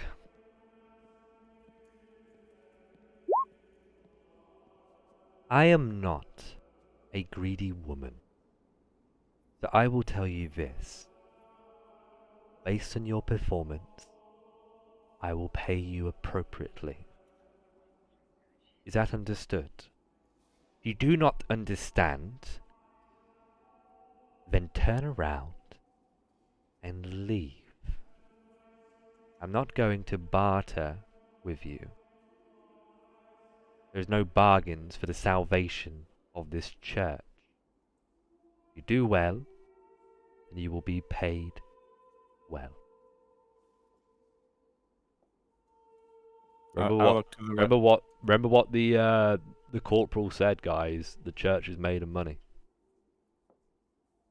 I look at the rest of the party and I like shrug and I'm like, very well, and I give like a gracious bow towards the priest, and I straighten myself up and I'm like, let us know when we shall get going. You will Until have then- you'll have to meet Sir Samuel first. He will want to vet you to make sure that you are appropriate for this task. You will not be performing it without his blessing. Be aware that the task is very dangerous. You may not survive it. If you bring down the necromancer, or return him to us, you will be well. You get the impression, guys, that obviously killing the necromancer is probably the easier thing to do. If you were to bring him back, that would probably make more of a statement. So, what I will tell you guys out of game is, either way, if you succeed, you will receive a payment. If you bring the necromancer back alive, you will also gain additional fame. Your characters will become more famous in this area than they would have normally. Because the idea is, if the necromancer is actually brought to the surface, they will be paraded around and then publicly executed. And, you know, that means the whole town is going to be present. Alright. Something to consider. We'll do our best. But be aware, remember what comes with fame. Eyes on you. People are going to be are going to know more about you, are going to be aware of you. Which is both good and bad. Anyway. That in mind, you are now led away from the chamber by one of the lower ranking priests. It seems the chaplain wants to return to her deep meditation, her prayer. And you are brought into a chamber with 4 men. 3 of them appear to be henchmen, soldiers of holy origin. They wear simple gambeson and have straightforward weapons, swords, shields. But one of them appears to be grander, and he is right now in the process of explaining to the rest of the men what they should be doing when they go down there. And he says, reports are that the enemy is many. We're talking a few dozen men. As far as I'm aware, they're all spread out down there. If we're careful and we're quick, I believe we can do it. We just have to believe that God is on our side. And as soon as you guys can take that step around the corner, he kind of stops and says, Who are you? What are you doing here?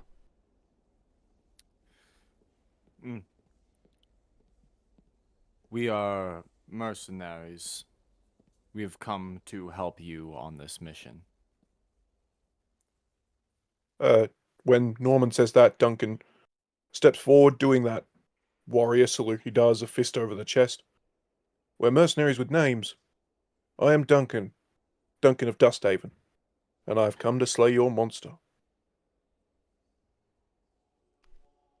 I imagine you have spoken to the chaplain. Yes, of course. And she said that we would not be allowed here without your blessing. So, I was wondering what your requirements were. My requirements? Well, speak to me of your capabilities. What is the greatest foe you have slain?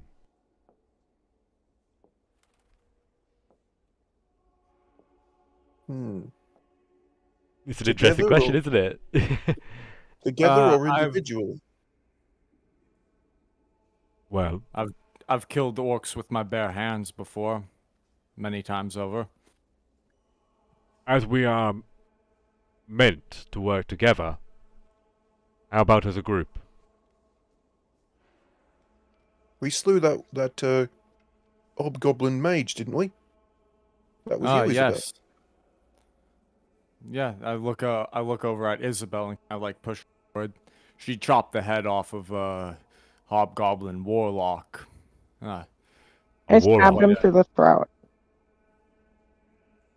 A green little monster with dark magic. Not much unlike what we've faced here before, what we're about to face here, I imagine. Necromancy. He nods and he says, our reports say that the enemy down there are of Cyric, god of lies. He is a most malice god, and he hates our god with much fervor. His followers somehow gained access to the catacombs. We are still unsure how. All I know is that they need to be slain.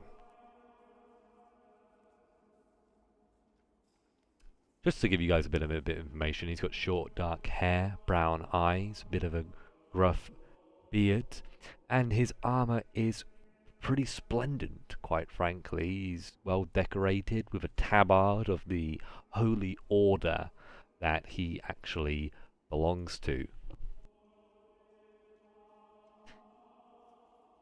One second.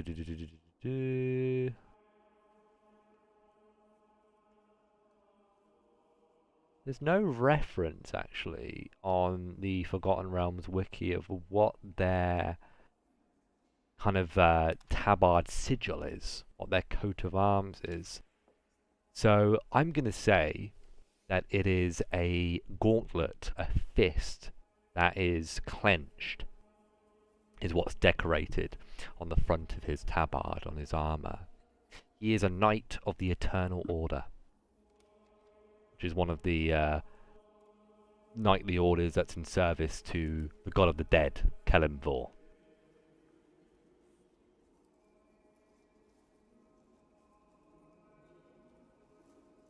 A knight of Kelimvor.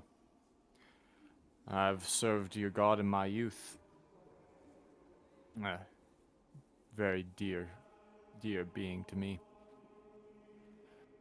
Smirks and says, well, I'm not too interested in all of that. I just want to make sure I've got people with me who know how to fight.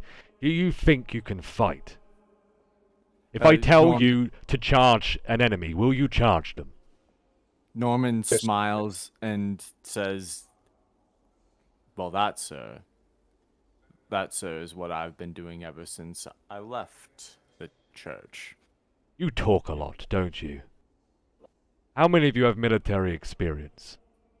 I do. Me, sir.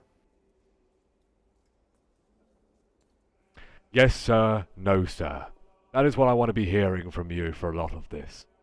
We work quickly and we work fast. If we see an enemy, they must be destroyed. That understood? Understood, sir. He kind of looks at the rest of you, and he kind of counts you all up, and he stops on you, Alistair. and says, "What the hell do you think you are?" A wizard, sir. Hmm. Do you come from the tower? I do indeed. But I've had some differences with management over there. How did you lot figure this out? Did you scry again? Our chaplain said no more scrying on the church. I'll assure you that I've been away from the tower long before we figured out about the situation in the cathedral. Roll a charisma check, please. All right. Oh, the faction tension, guys. I'm not sure I believe you, wizard. You're all the same. You might have different colours, but you're all here to cause problems for us. How can I be sure that you're not going to backstab me the first chance you get? Are you Duncan's- familiar with Duncan? What were you saying? If I may. Duncan steps up. I can vouch for him. If I Me- may. He turns to you and says, "You, young man, are a commoner. I would not believe your word for as far as I could throw it. I would need something more concrete to take your word." Are you The wall- familiar with the clergy in this cathedral, sir? I am. Do you happen to know Arthur, the local priest?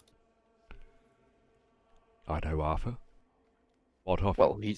he's also a good friend of mine, and he could tell you that I'm of good faith towards the church, and I carry it no ill will at all. In fact, I donated a large amount to the support of the renovation. At a luck point. He ponders that for a Right. moment and says, "I will have to check with Arthur to see if that is true. Arthur is like a father to me. He was heavily involved in me learning to read and write as a young boy. And I would be damned that somebody would use his name in bad vein. So I will say wouldn't this. dare. I will say this to each of you. If you are ready to put down your life in service of this town, and our God," and he does like the sign for the God with his hand, "then I will be more than happy to have you on board. But if you step out of line even one time down there, I will take you out with my own sword. Do I understand? Do you understand? Because I do." Yes, sir. Yes, sir. Very clear. He nods, and he says, "We have spoken about a lot that can't leave the church, so I'd like to, And he now kind of steps around you guys and shuts the door. "I would like you to wait here."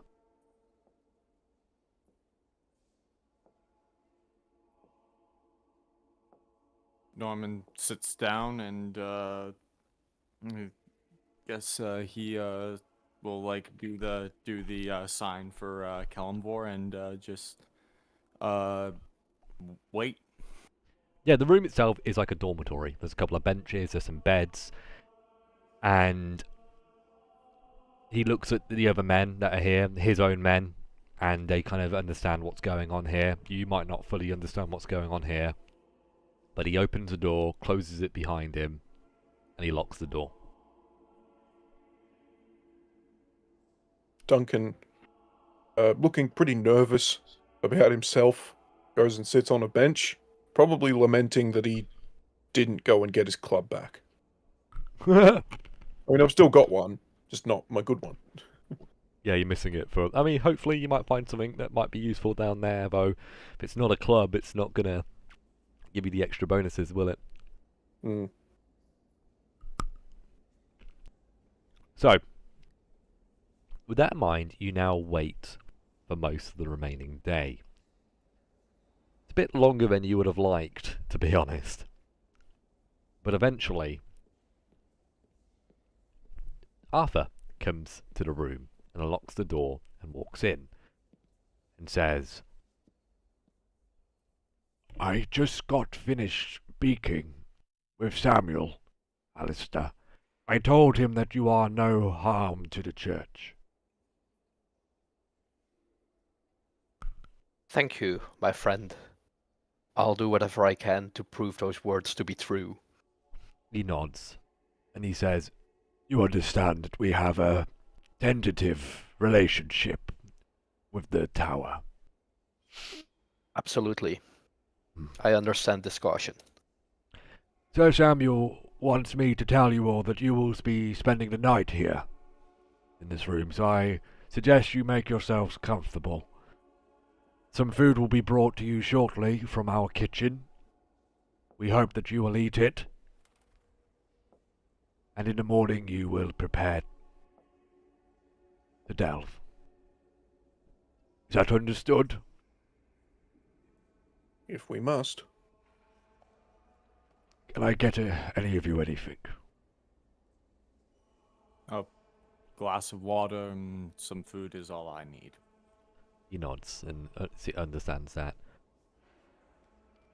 What about you, Alistair? Would you like a book? Always.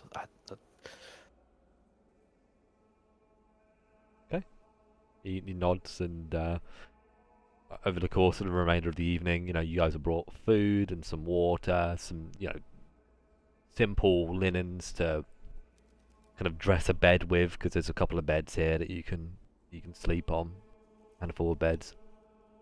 And you're brought a book, Alistair, and it's specifically a book about the kind of western region from this place, called, let's actually have a look at the map so I don't fucking botch this.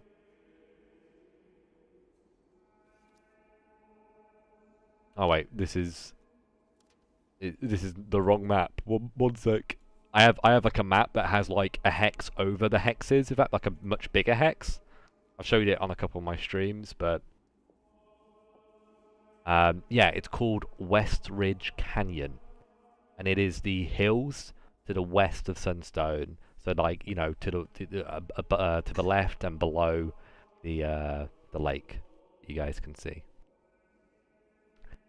And Alright. if you want to roll me an intelligence check, I'll tell you what you find out about the book in one evening. Let's see. Well, that's a 12. So you find out from reading the book that the area itself has always been a mysterious place to outsiders. There isn't really any civilization there beyond a small town that's on the edge of the lake.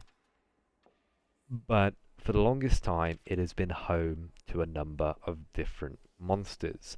And famously, it was also the location of a dragon about 120 years ago. It was the last dragon to be slain, and it was a black dragon, specifically. Other than that, the other thing that you learn from reading this book is that there are issues these days. Apparently, the number of harpies has risen, and any man who stumbles into those hills, well, they don't come back.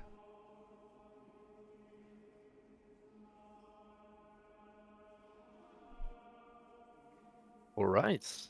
That sounds like an adventure for a later moment. Potentially. But with that in mind, guys, you now rest. Lick your wounds, and if you even had any wounds, I don't think you guys have any wounds at this point. But you prepare yourself for the following morning. You're aware that this task that you are being given is a grave one, but one that hopefully you guys can prove yourself in completing. Now that it's night time, I'd like each of you to please roll me. What should you roll? Let's go with a wisdom check, please.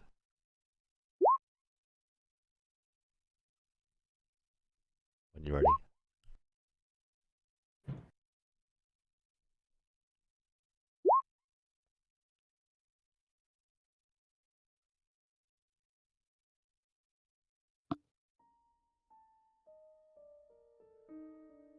Your sleep is disturbed, and you all find a level of difficulty staying asleep and feeling comfortable here in the church. Whether it's because you just don't like the idea of sleeping in a church, so maybe that's been weighing on your mind, or maybe something more. You find your dreams are being woven into nightmares, and you're seeing things that aren't too nice. The thing that you are seeing are your deaths.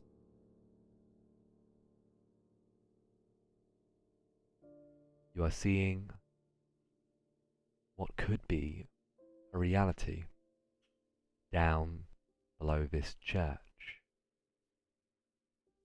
Looking through your own eyes, you watch as your companions find themselves overwhelmed by monsters, by creatures of the damned, zombies and whatever else,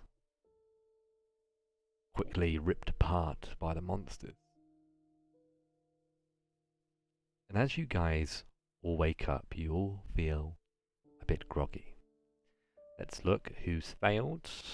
12 was the DC, so 2 of you have succeeded. Congratulations. 2 of you have unfortunately failed.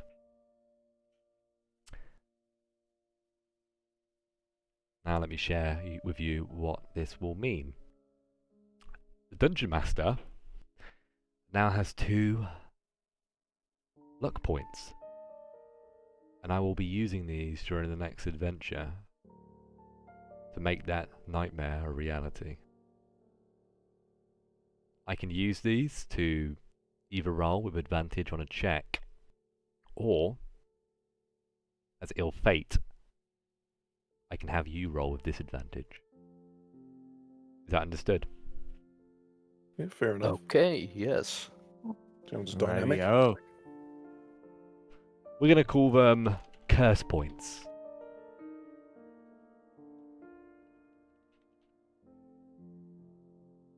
Alrighty. Is there anything you guys would like to do as characters before we now head down? Norman would like to ask if he could equip himself with a bottle of holy water before entering the dungeon. It seems the holy water has been spent already, keeping the monsters at bay. They have managed to reinforce the door to the catacombs, and they use a lot of holy oil to make that possible. They don't have any available. You do hope, however, as one of the priests tell you, that there is holy water down in the catacombs. You might be able to find some. All right. Very well. Duncan asks, Because If I may. they say there's a storage room down there. There should be lots of holy water down there. You just got to find it. if I may ask, Duncan, sort of, are we stocked on torches, food, the necessities? I could probably grab a few torches before we head on down. You have any spares? I still have some food and 1 torch. I've got 1 torch. I've got plenty of food. And I can create magical light, but it's fickle. Yeah, I'm gonna go ask, before we get heading down, I'm going to ask the clergy if I can, or I can probably just grab a torch off of one of the sconces before I head on down. Yeah, you can nick a torch if you want.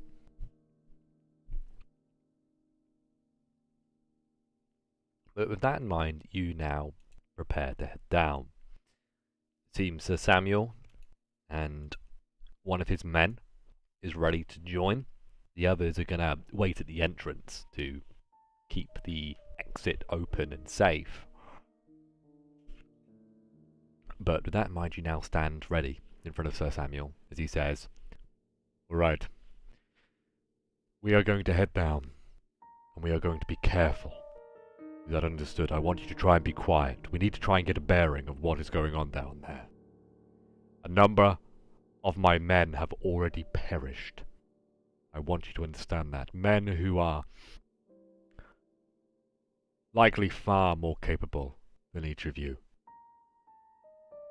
So if you are not careful, you will join them.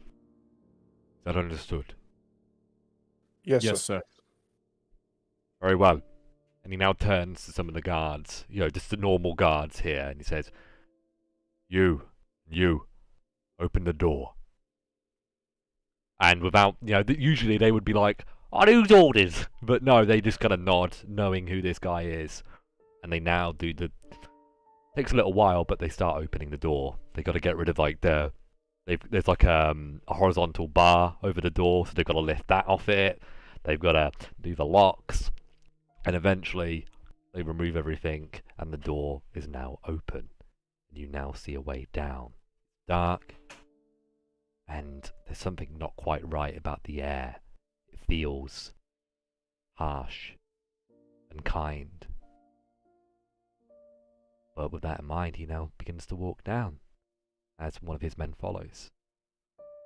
It's rows of 2. So which 2 people would like to be behind Sir Samuel and his man? I'm gonna be up front. I'll go with Yeah. Isabel. I'll stay with Alistair. All right. So front 2. Oh, I need to sort out your dynamic lighting right now. There we You're go. doing that, Loki. As we're walking down, Duncan sort of whispers to Isabel, "Hey, are you scared? I mean, I'm not saying I'm scared, but I mean, if you're scared, then maybe we could be scared together. Or, I mean, are you scared?" Scared of what? The dark? I just start laughing. Well, Duncan sort of, "Yep, there goes my manhood right up into my stomach." So just a quick repeat. Who are the 2 people behind Sir Samuel? Me and Duncan. Duncan. Duncan and Isabel. Okay, I got it right. Good. Norman kind of like hears Duncan say this and is like, yeah, you and me both. We'll get through this. So who's got a torch currently? It's Norman. Yeah, I can be the torchbearer. Sweet. Or actually, does somebody not have to carry a shield? Because I have a shield in one hand and then my sword in the other. I have a free hand. All right, Alistair, you carry the torch. Probably best idea too, because you won't be partaking in melee combat. Exactly. Okay, so with that in mind, there we go. I'm going to bring you guys to the map.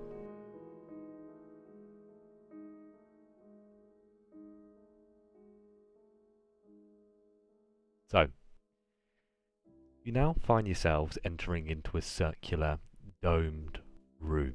There's an extra room revealed. It's intentional.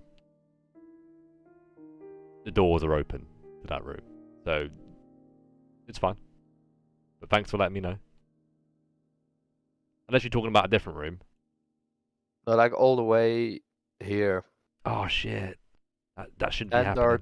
are 2 tokens here and here. Okay, well, my bad. Let me fix that.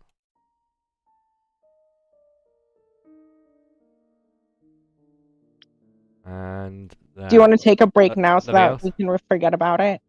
Yeah, let's Like, take give a us quick time to break. forget. Let's take a quick break. Well. Thanks for letting me know, that, guys. I appreciate that. So we're taking a break? Yeah, we're gonna take a 5-minute break. Okay, sweet. All right. I'm scared. I don't want to die. All right, I want to get a drink. I'll be right back. Yeah, no problem.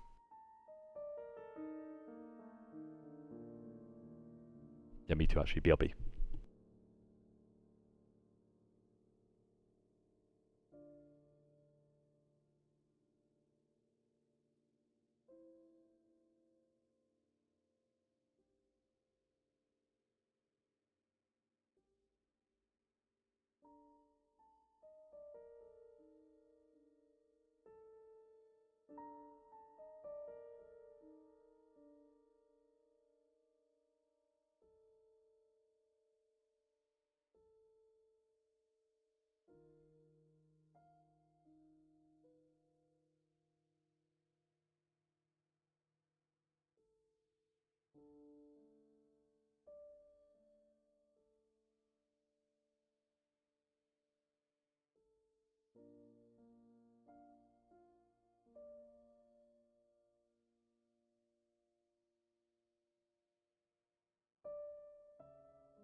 All right, I'm back. Who's here? Tis I'm I. back. Fellas, the boys. How's it going? It's going good. Making Yeah. some coffee. Getting Nice. yeah, getting the day on the go.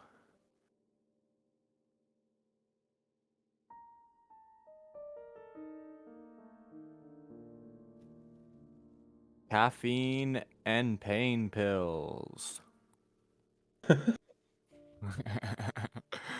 uh, I've been reading. Sorry. I've become way too redneck in the past like 3 years for my life, for my liking. Way too redneck.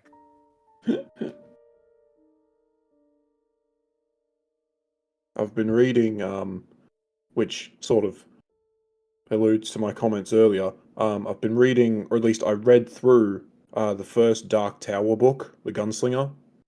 God, that's a good book. You guys read that? Stephen King, right? Yeah.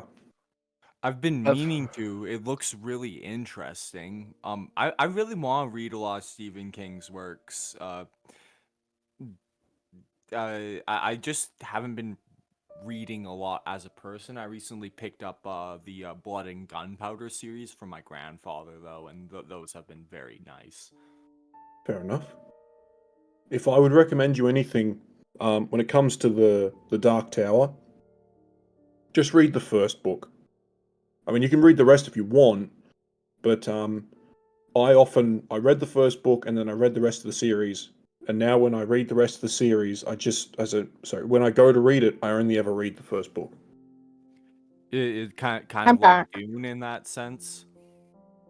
Well, it's just that like the first book is very cool because it's literally about a gunslinger chasing a wizard across a desert, and it feels like a Clint Eastwood movie, and it's fucking sick. But then the rest of the book sort of they just get a bit weird and they devolve from that initial sort of very good framework. I mean, don't get me wrong, they're good books, but if I read them because I liked the dynamic of the gunslinger and the man in black, which sort of starts to fade away towards as the books go on. I mean, fair. It's one I've been really wanting to eventually get into. It's just I like have like really bad troubles sitting down and like actually reading books. Like I have the Witcher series and I've cracked like the first book of that like 6 times already. I've read like the first chapter like 6 times and I just like can't retain any of the information. But then there's also the Blood and Gunpowder series, which just clicked with me like right away. I don't Yeah. know what's up with that. Should try audiobooks, man. Yeah, I do really well with those. I'm just trying to listen to Dune on audiobook. I might just like start doing that at work. Yeah. Oh, I'm back. Audiobooks really helped me to get back into reading.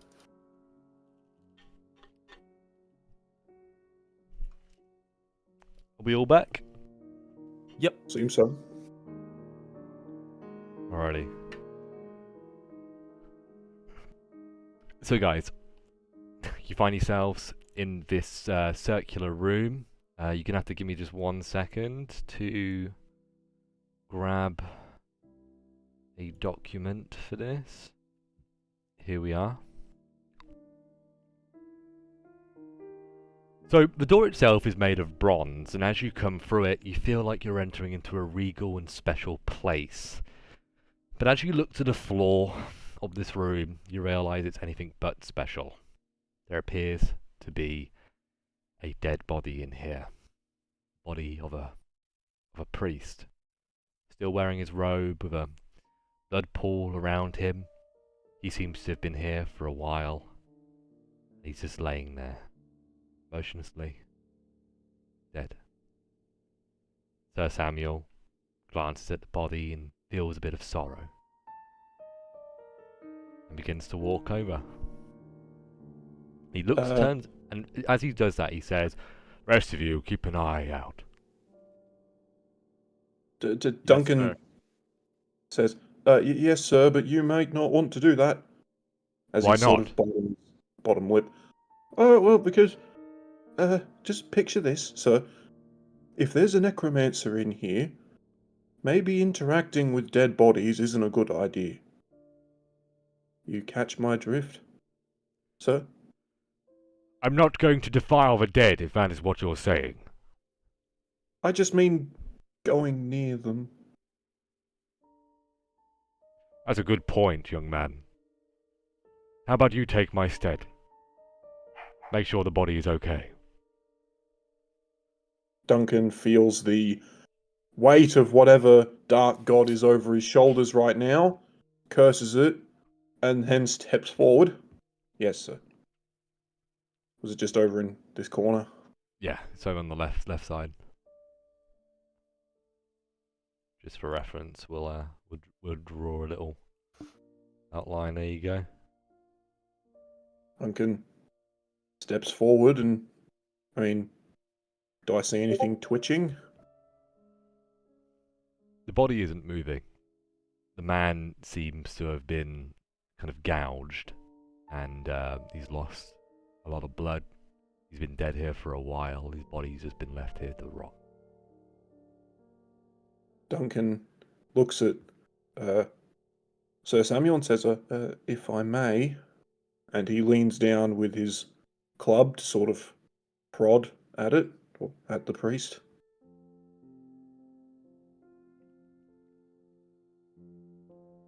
I imagine this is right. He looks at you and says, "What do you mean? You're not going to start striking the dead, are you?" No, just testing if he is dead. He nods. Very well. I'll give him a little nudge. You give him a nudge. I knew it. With that in mind, the body begins to snap up. I want you guys to click on your tokens, roll initiative. Duncan, you've got a surprise round. As in, I'm surprised, or I've surprised it? You have surprised it. Oh, sweet.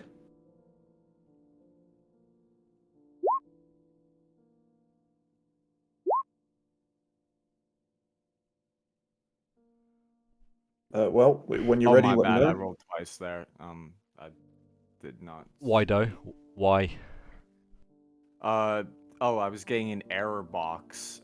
It says Remember, you can roll initiative from your sheet now. Shit. There. Okay. My bad, Loki.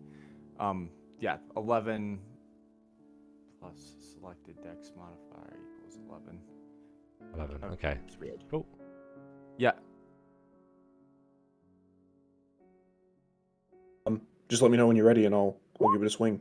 Yeah, I'm rolling initiative, man. Don't worry. I just sort of sort out, whatever that was. Cool. Yeah.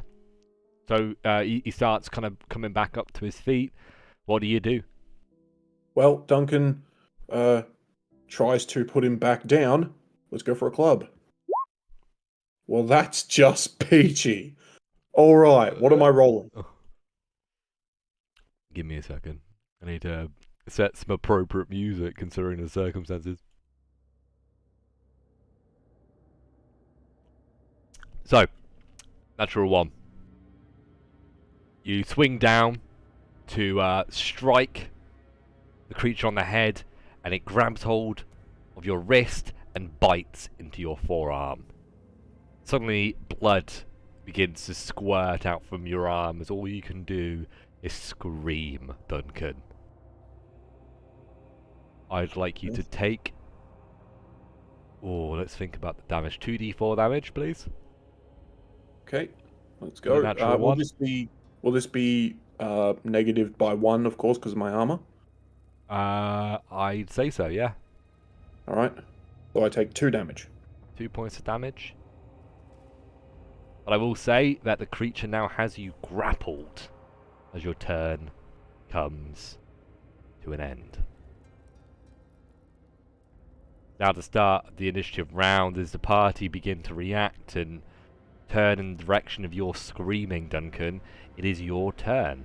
Once again, what would you like to do? Okay.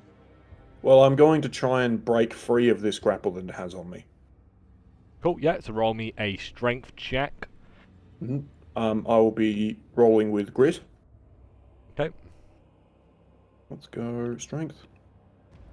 16. You break out. Okay. And then I'm going to move 5, 10, 15 back. So to get my bearings. That's turn. Over to you, Alistair. Actually, it's not. Roll me a d20 to see if you go first. Looks like you will. Do I still need to roll the d20? You might roll a 1. Yeah, it's a 1 in 20 shot. Close. What do you want to do? Magic missile the creature before it gets close to any of us. Hell yeah. I rolled for a piece of loot in WoW, and I rolled a d100, and somebody else rolled a d100. It definitely does happen. We both rolled 100s on the fucking dice. Like, Nice. yeah, and I'm on the reroll, so get fucked. But yeah, feel free to cast your spell that hits, dealing 3 points of damage as it shoots into the side of the zombie, slamming it into the wall. The zombie now shambles back to its feet and rushes towards Sir Samuel, who stands central to the room. I'm going to have Sir Samuel roll a block check, I think.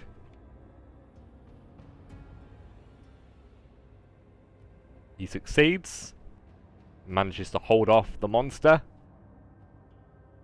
Now your turn, Norman.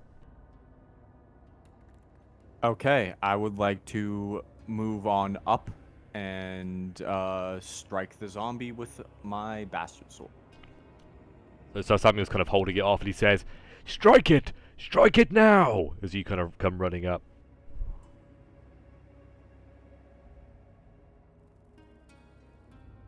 That misses, unfortunately. God damn it. Anything else? No, I think I'll just stay there, shield ready. Okay, it's over to Sir Samuel. Sir Samuel's going to go for a swing.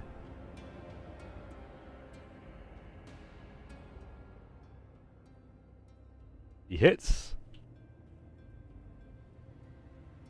There's 4 points of damage as he slices the priest, the undead priest. He's going to hold his ground. It's now your turn, Isabel. I'm gonna charge in and attack the creature. Go for it.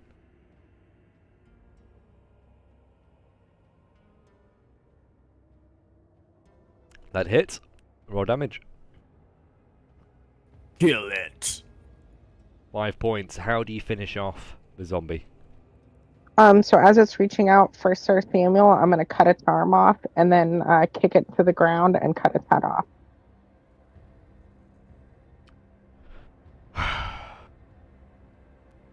Good strike. Fatality. Alright. It seems the darkness down here is stronger than I thought. We should expect that any body we find might be undead. I look over to Sir Samuel and I say, I know you have a problem with defiling the dead, as do I, but given the circumstances, at best we start stabbing every body we come across. We can keep away from the face and other features to give them proper funerals, but it'd probably be best that we continue with much more caution. He nods. And he says, whilst that might be the case, we should try not to do too much damage to the bodies. If we can slay them, we can put them back to rest. There is no need to cut off their heads. Sir. Alistair, sorry, you're supposed to be holding this torch here. Yes. Right. Rightio, where to, sir? He now looks around and makes a decision, and he points in this direction. I'm very aware that there is a storage area over here. It's a place for divining.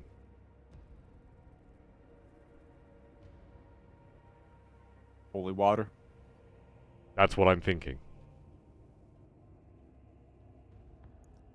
Alright. Seems wise to start our journey there. Oh yeah, so Duncan, you can move up. I mean, if everybody wants to reposition themselves and Samuel, we can get into an order. I'm not gonna go really slowly with you guys. So I'm gonna allow you guys to all move up to your 6 squares, and if any of you guys want to do an action, or if you guys want to be paying attention or anything like that, you just let me know, either by telling me or writing it in the chat. Okay? Sounds good. Is that everybody in the initiative order? It is, I think. Okay, you guys can move up to 6 squares. Does Duncan or Alistair have an action they'd like to perform? I would like to be almost, if I don't mention otherwise, I would like to always be using my action to just lightly wipe my hand over the wall, seeking for secret buttons or loose bricks. Cool. Levers and things. I like that. That's good. Write that in the chat for me, just so we have it on record as well. It's nice for me to look at, because my memory is not as good as it used to be. Will do. What about you, Alistair? Anything?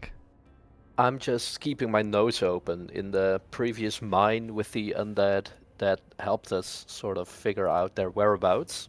So I want to see if I can smell decay and that sort of stuff, and Yeah. if it gets stronger or weaker in the direction we're going.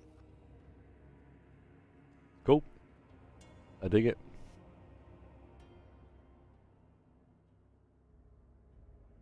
Alright, what about Norman and Isabel? I think Norman will probably follow suit with Duncan, just keeping his running his hand along the wall as well. Other than that, not anything in particular. Good. I'm just gonna keep my eye out for threats and traps. Alrighty. So I'd like. It sounds like all of you are really doing this. So I'll have well, no, actually, Duncan and Norman, 2 of you can roll me an intelligence check as you're looking for secret passageways and stuff like that. Isabel and Alistair, you guys can roll me a spot check, which is wisdom. I'm going to very quickly just add a round token to the turn order. And I'm going to move you to the first random encounter roll round, which is... To be fair, this is a very dangerous place, so I'm going to say it's going to be every 2 rounds. Make it fun.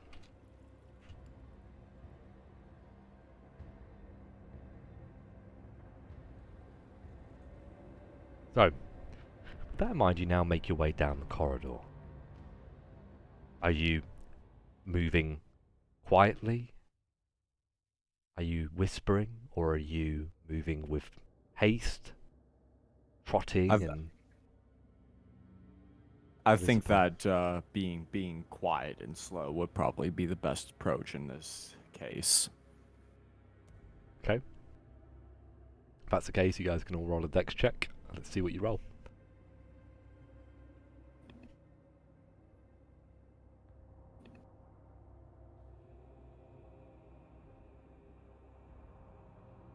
(19) 6.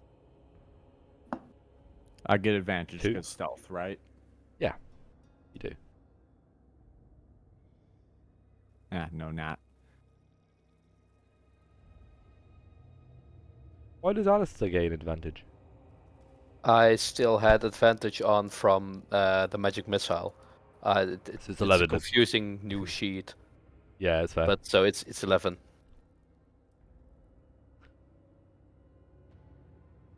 As you guys trot down the corridor, you are suddenly surprised as a zombie leaps out in front of you and lunges for you, Norman. Roll me a block check with disadvantage. You guys didn't spot it coming.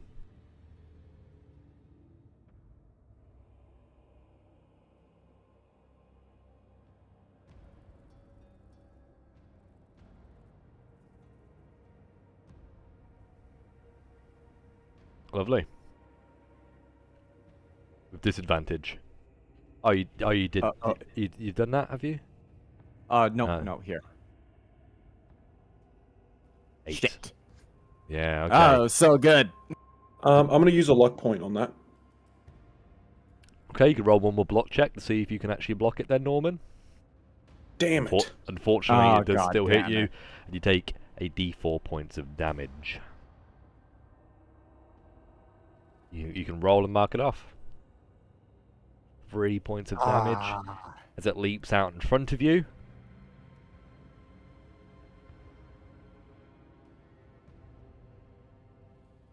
Duncan tried to throw a shield in the way, but it failed. Click on your tokens, roll initiative, please.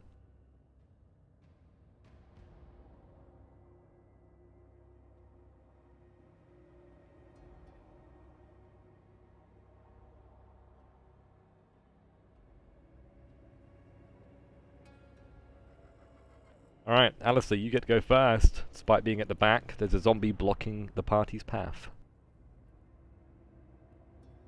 What do you want to do? I think it's spellcasting time again. At least if I can do that past Samuel and Norman.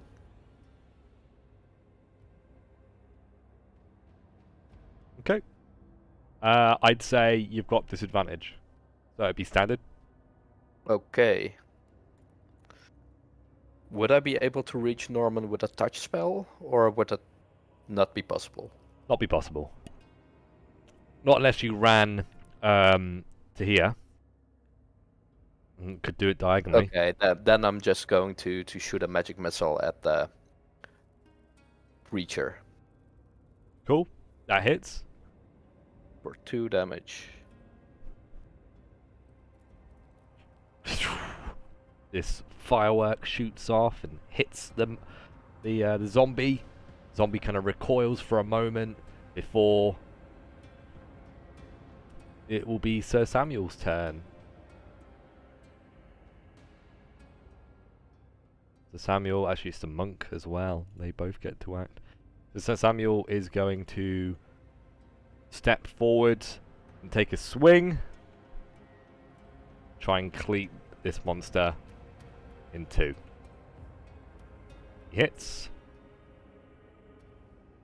There's 8 points of damage. Then he got 1 hit point remaining.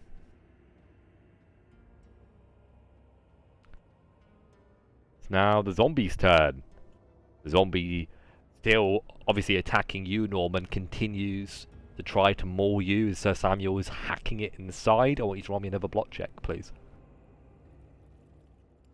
You manage to hold it off and push it back. It's Isabel. It's now your turn.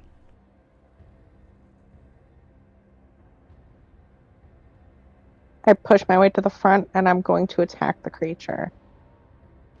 Alright.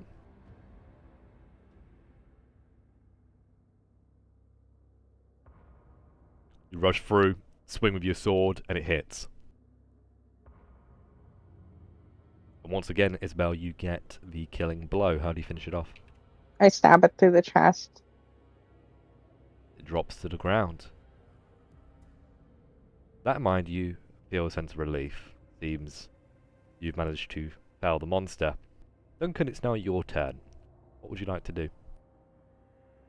I guess since we don't really have any light in the oncoming corridors, Duncan will kneel down, and I'll like to do a treasure roll if that's all right. Yep. Okay. Let's do this. It's a 5. Yes, you got some treasure. Roll me D100? Yeah, yes, please. It's a 9. That's nice and low. That is, I think that makes a lot of sense. If you'd rolled a legendary sword, I'd have been very confused. Imagine that. Well, you know, I might get a legendary club one day. Oh, I'm sure you'll get something cool. I'm pretty sure, depending on what you roll on your talent rolls, you might get another weapon that you can be mastered with. Yeah, but I've already got my club. I don't need anything else. What if the club breaks? You'll be fucked, won't you? Yeah, I know. All right. A You 9. find a rusty lantern with shattered glass. It's worth a gold piece. Sweet. Does it give me an experience point? No, it does not. Fair enough. Duncan sits it aside. Mostly because he doesn't have enough room to carry it. All right, I'm sure there are grander treasures than this. Alistair, it's your turn.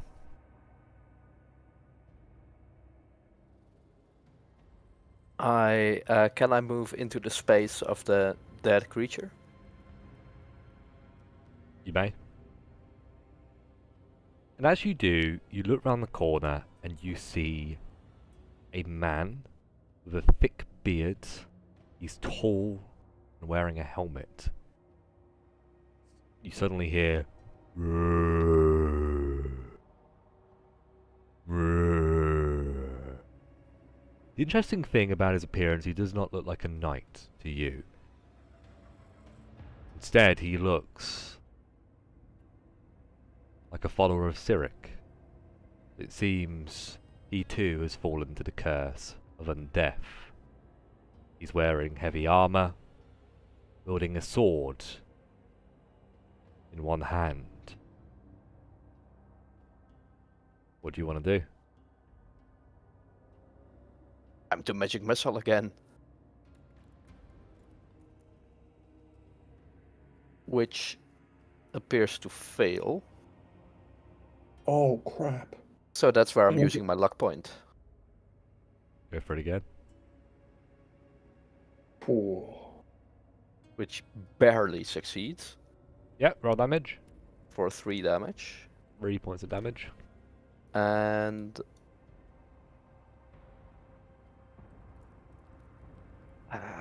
I know I'm not moving back because I want to illuminate the whole way for the other folks. That's my turn. Cool.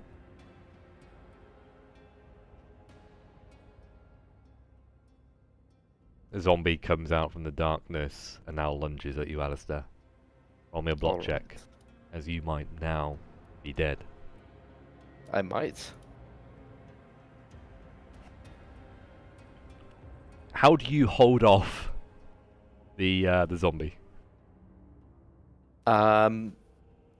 It's just a matter of luck as I'm casting my magic missile at the man in the back, and just as the creature reaches for my arm, the spell fires off, and I let go. I lower my arm, so I just barely evaded.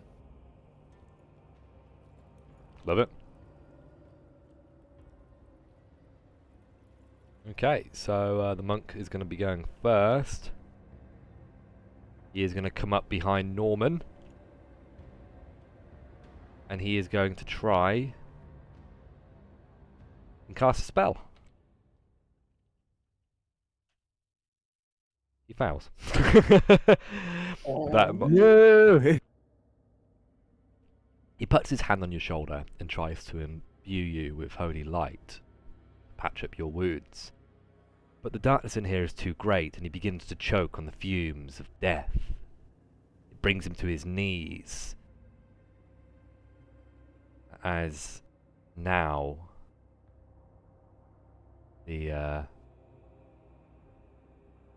heavy armor wearing monster zombie, I mean it is basically just like an armored zombie, now moves towards you guys.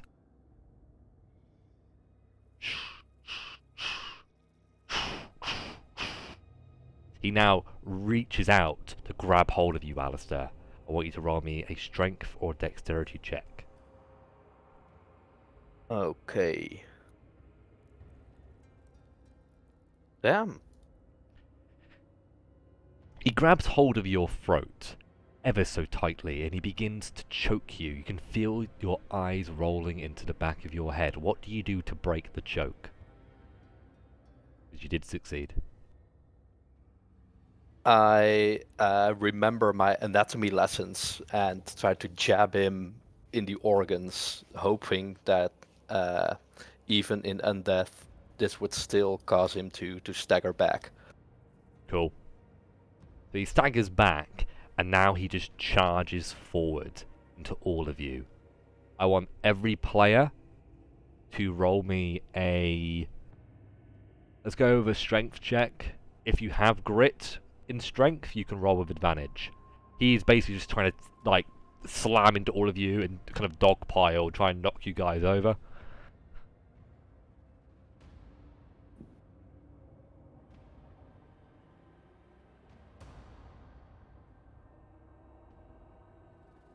DC is 15 for this challenge, guys. So Dang. looking at the rolls, yeah, he's very strong, this guy, and he's a zombie too. So he's obviously like imbued with necrotic might. Like necromancy can affect undead in many different ways. It can give creatures new powers like magic. It can also imbue them with strength as well. And if you fail, which a couple of you guys did, Duncan, you get pushed back and knocked prone. Alistair, you get pushed back, knocked prone.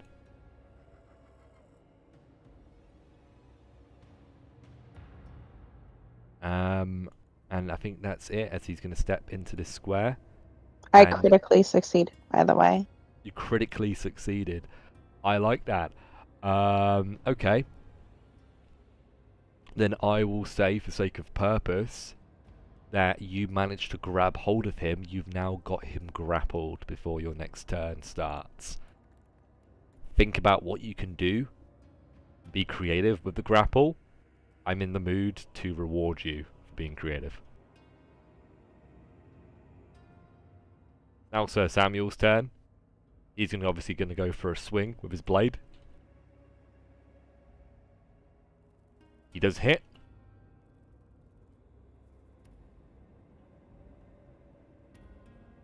Alrighty. It's a lot of damage, and it seems to be enough to bring him down, but despite the fact that the blade has been wedged through his chest, he doesn't seem to be going down. Something is different about this one. It's not Isabel's turn. As I have him grappled, I'm going to come around and then, he has a sword, right? Yeah. Yeah, I'm gonna hook my kilt between the crossguard of his sword and then yank it out of his hand and send his sword flying, Nice. disarming him. Cool. I'm gonna give you advantage on attempting that. It's a strength check. I mean, I think you'd have advantage anyway, so you know what? I'm gonna give you 3 dice, Isabel. 3 strength checks, rather than 2. Oh, She needs it, my she goodness. crits again! She crits again, wow. Kick And the yeah, sword into the sword goes flying from its hands.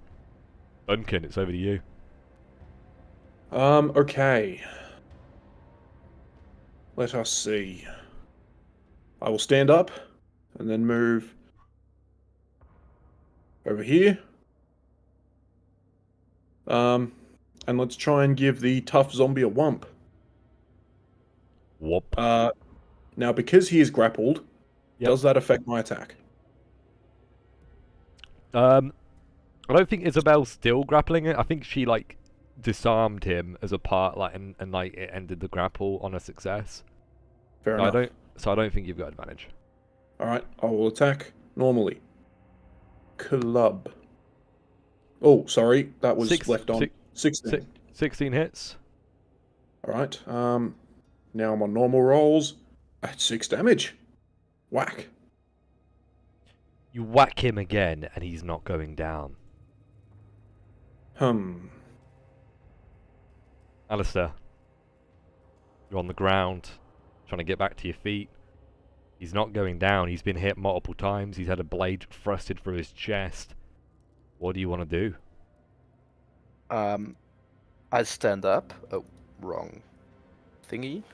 And I want to defend my ally next to me and cast Protection from Evil on Norman. Okay. If the creature won't go down, well, at least I don't want my friends going down. Yep, goes off. He's under the effects of Alright. protection and evil, which is, we're going to use the muscle, flexi muscles for that.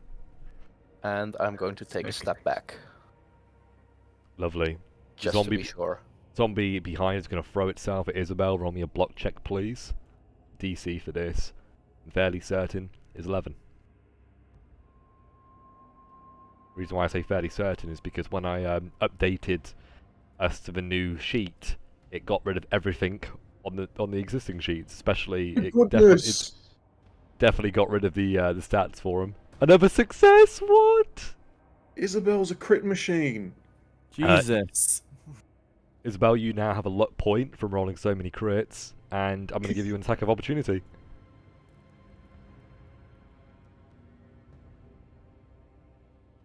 That hits. Roll damage.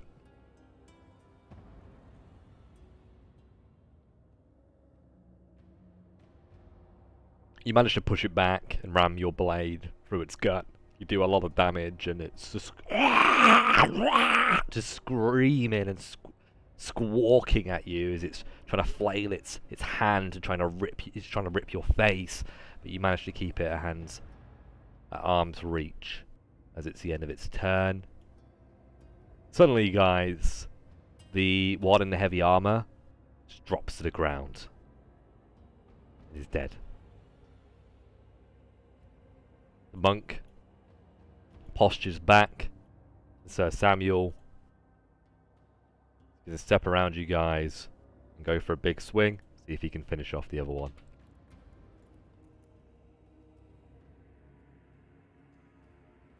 He doesn't.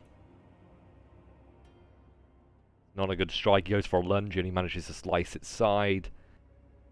The zombie still stands, and it's Isabel's turn. I'm just gonna go in for a swing. Oh yeah.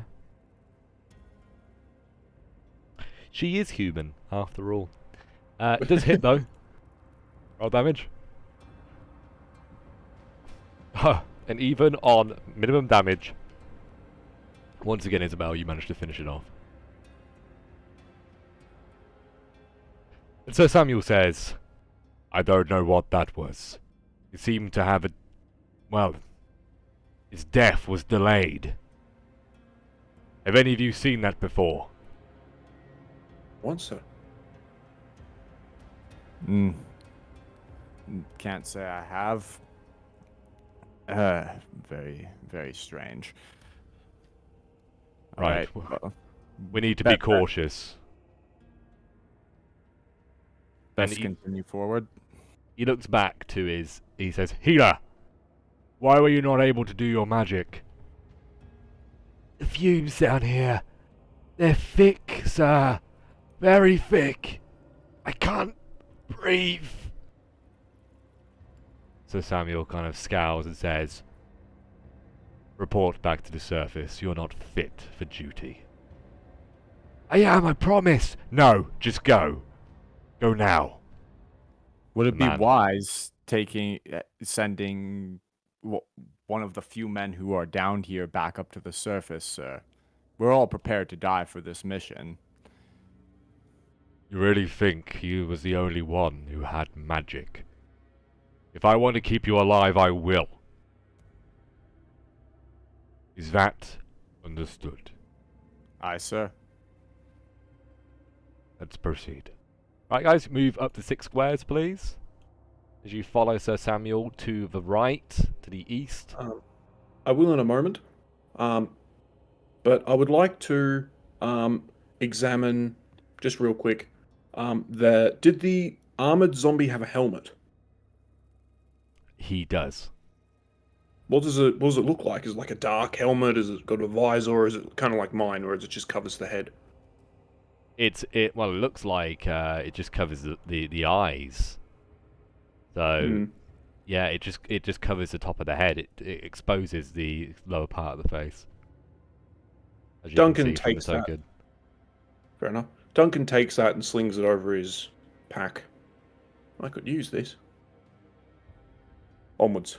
I will move up with the group.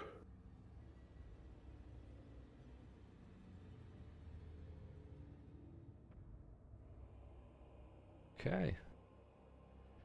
Worth mentioning that he does have a longsword on his body, as well as a number of torches and a shield. My inventory is pretty stacked, but if anyone else wants to grab those torches, they can. I'll take one just to be sure. Okay.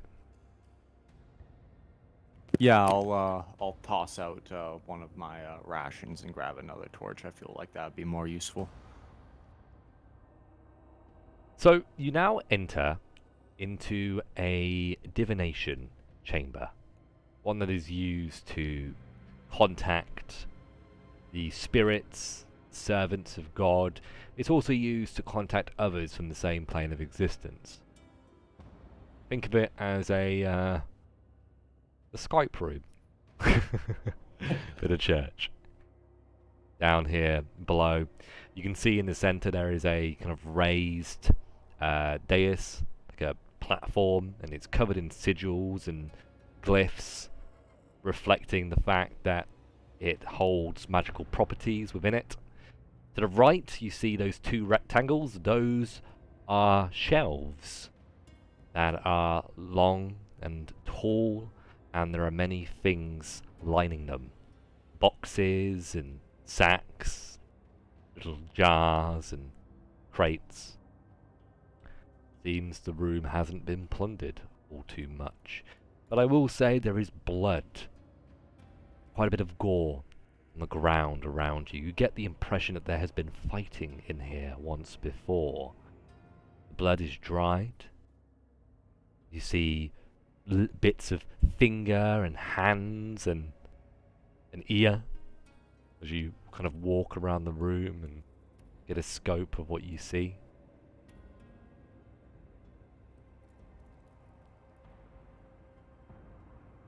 That in mind, I'll bring you guys to the top. Around. Alistair, what would you like to do? Well, first of all, I'll just continue my attempt at keeping up the magic, so focus roll for the protection from evil. Yep. Which fails. Which just fail.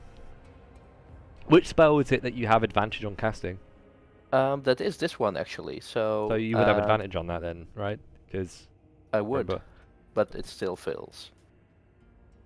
And you were right about that last week. I think that's the way it's supposed to be. You're supposed to also have advantage on keeping it going.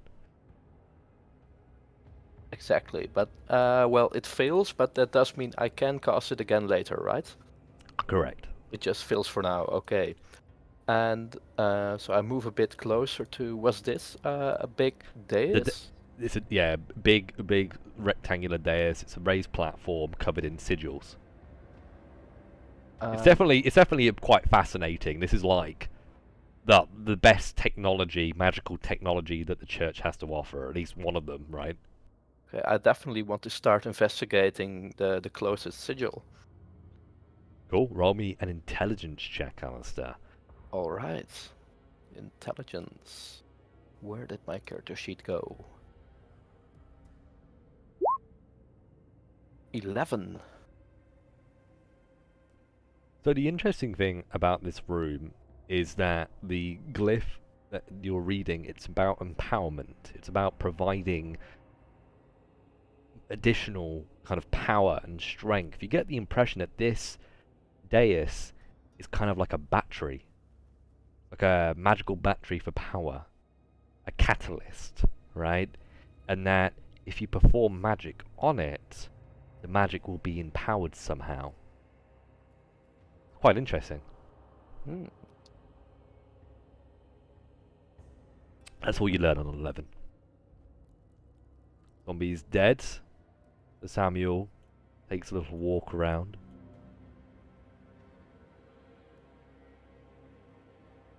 So Belle, what would you like to do?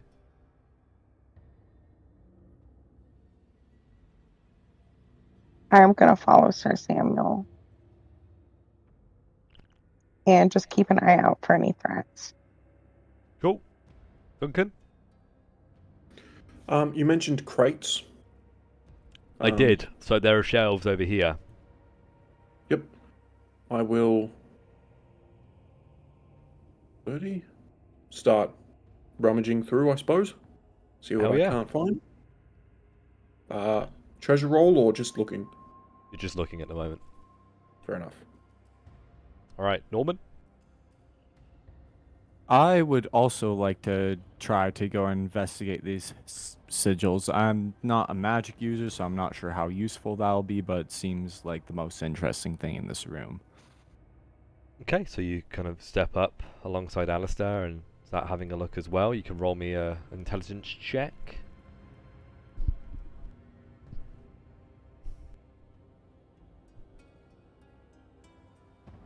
Eight.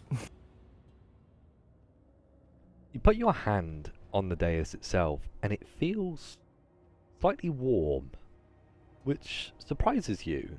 The room itself is cold. I mean, it's almost like a fridge down here, but yet the platform feels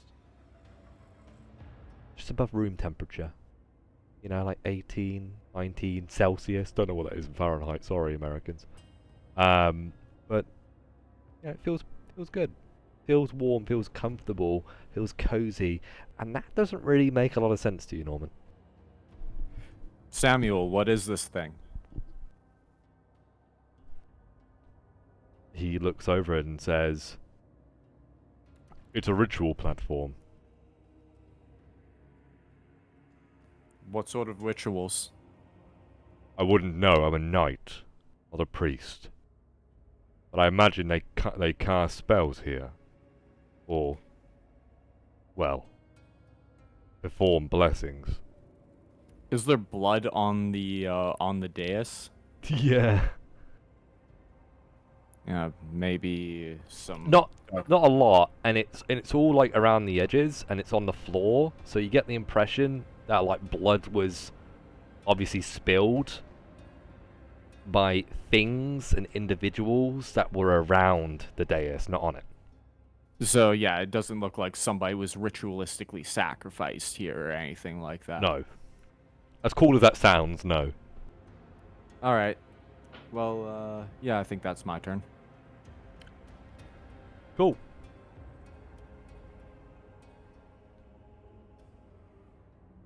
It's now round 7. And Duncan, you've been sorting through these boxes and seeing if you can really find anything. Roll me a treasure check to see if you have found anything. Alright, here we go, guys. Oh, Nothing of value yet. It seems to be old junk. Nothing that really strikes of any interest to you. Alistair, what would you like to do? I move around to the next rune or sigil to see if I can, with the knowledge I gained from the first one, if I can get a clearer picture of what exactly the magic is that this place is harboring. It's a curious thought because obviously I like the idea that wizards would know a lot about magic, but what kind of magic is Alistair specialized in at the moment? Not what magic is he eventually gonna have, but like, or want to have, but what is his main type of magic, do you think? Mainly abjuration magic, like protection, mage armor, protection from evil, that kind of thing. Right, so this is probably not your field of expertise. So yeah, I will have you roll another intelligence check, and I would ask that it be standard. All right. Wow, that's a much better That's roll. a pretty good standard roll. Yeah. Exactly. This is my standard, of course. So, this definitely appears to be a place that can perform blessings. And you're realizing that these glyphs actually represent spells that can be cast.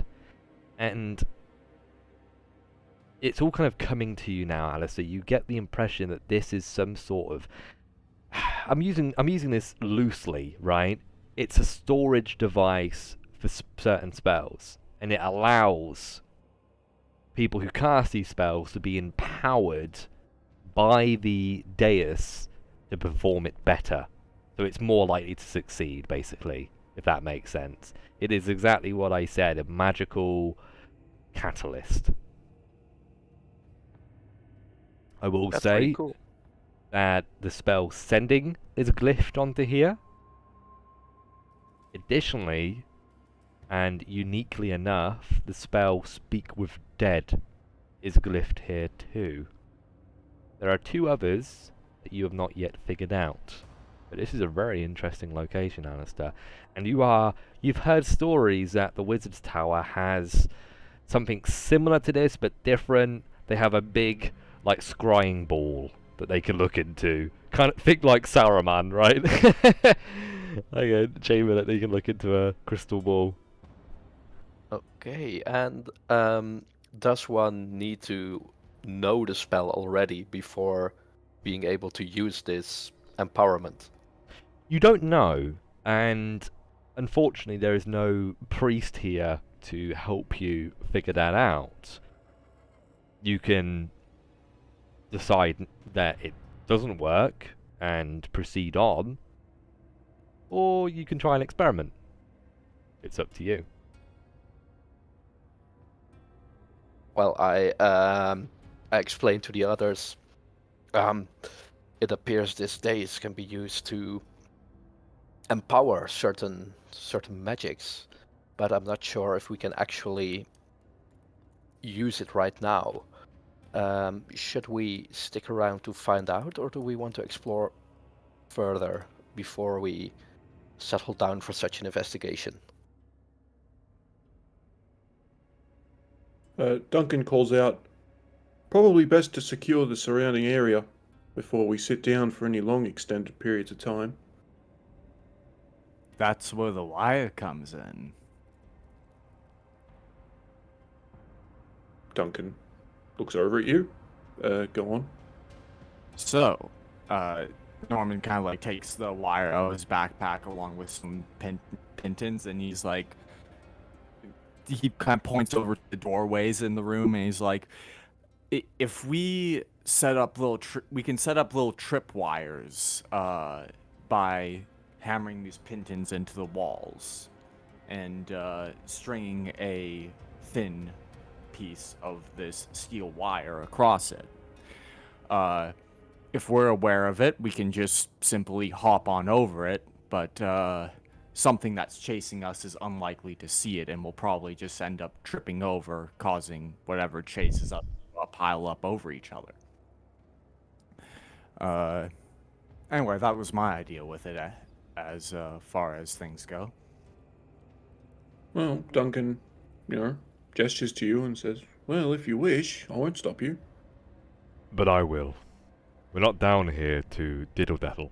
We're down here to kill a necromancer. We're not going to be waiting around so you can look at something that you shouldn't be privy to.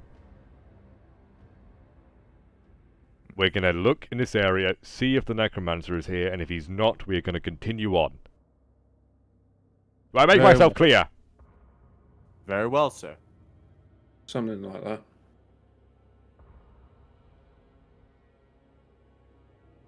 Now, you and you, and he points to Norman, Duncan. Check out the northern side of the room. I'm fairly certain there's a chamber. Make sure it's safe.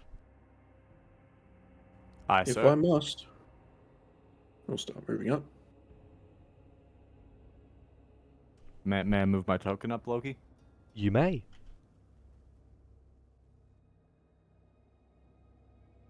I guess one of us is gonna need to spark a torch.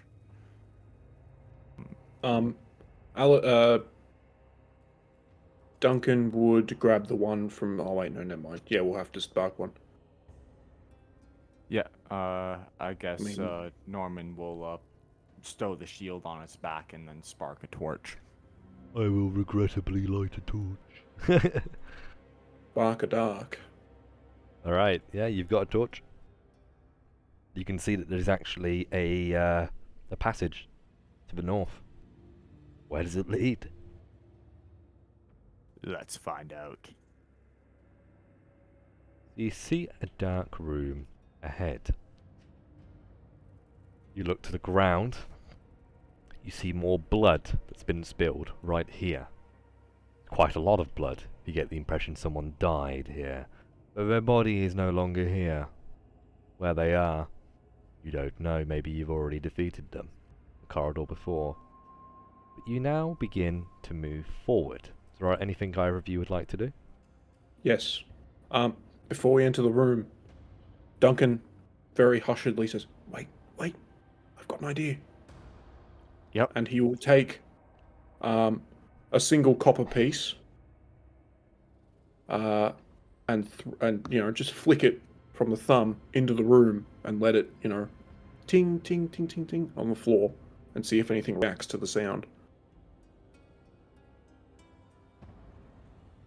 Ting, ting, ting, ting, ting.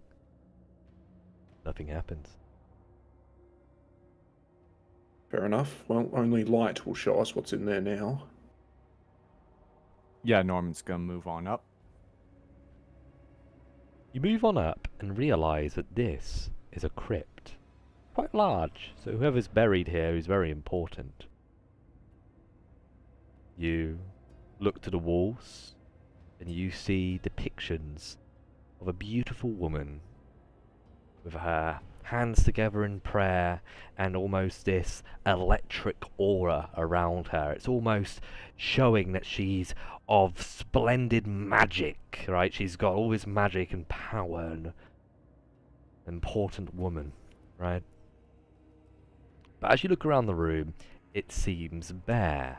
There are 4 pillars, one in each corner, as you guys can see, the big square things, are very thick square pillars they are. And they too are well decorated, covered with flowers and animals that assumedly this woman held dear in her life. But to the northern side of the room is the main attraction. It is a sarcophagus made of stone. It seems there is a crowbar stuck in the side of it. Oh, It's no. not, but it's not open. Okay. Thank God. Sorry. Duncan calls out to the group back in the room. It seems we've found the resting place of some important dame. It looks like someone's tried to break into the sarcophagus, though. Suddenly you hear screaming coming Oh, from the crap. sarcophagus. And it's high-pitched and visceral. It sounds almost like a banshee. This scream. It's just so loud He is a And- banshee. and muffled from within the sarcophagus itself. But it immediately kind of puts you both on edge. Norman and Duncan. Immediately, Duncan stumbles back, and he. Okay, I think I've had enough with this room. I think Duncan, you can take a luck point. Oh, sick! As you're playing on your character's personality, which I think is good. But you both kind of pull back, and Sir Samuel says, "What is that sound?" Whoever's in that sarcophagus has been brought to undeath. I feel as if we should probably leave that be, as it seems like the crypt is sealed. We should continue looking for the necromancer. He pauses for a moment and looks at you. You get the impression that he may need persuading, Norman, to turn a blind eye in this situation. Do you have anything extra you'd like to say to him before I have you roll a check? Or would you like to just roll? Sir, best we not waste valuable time. If we kill the necromancer, this will probably just be put to rest anyway. Okay. No defiling of the dead. Roll me a charisma check. You have access to a luck point now. Sick.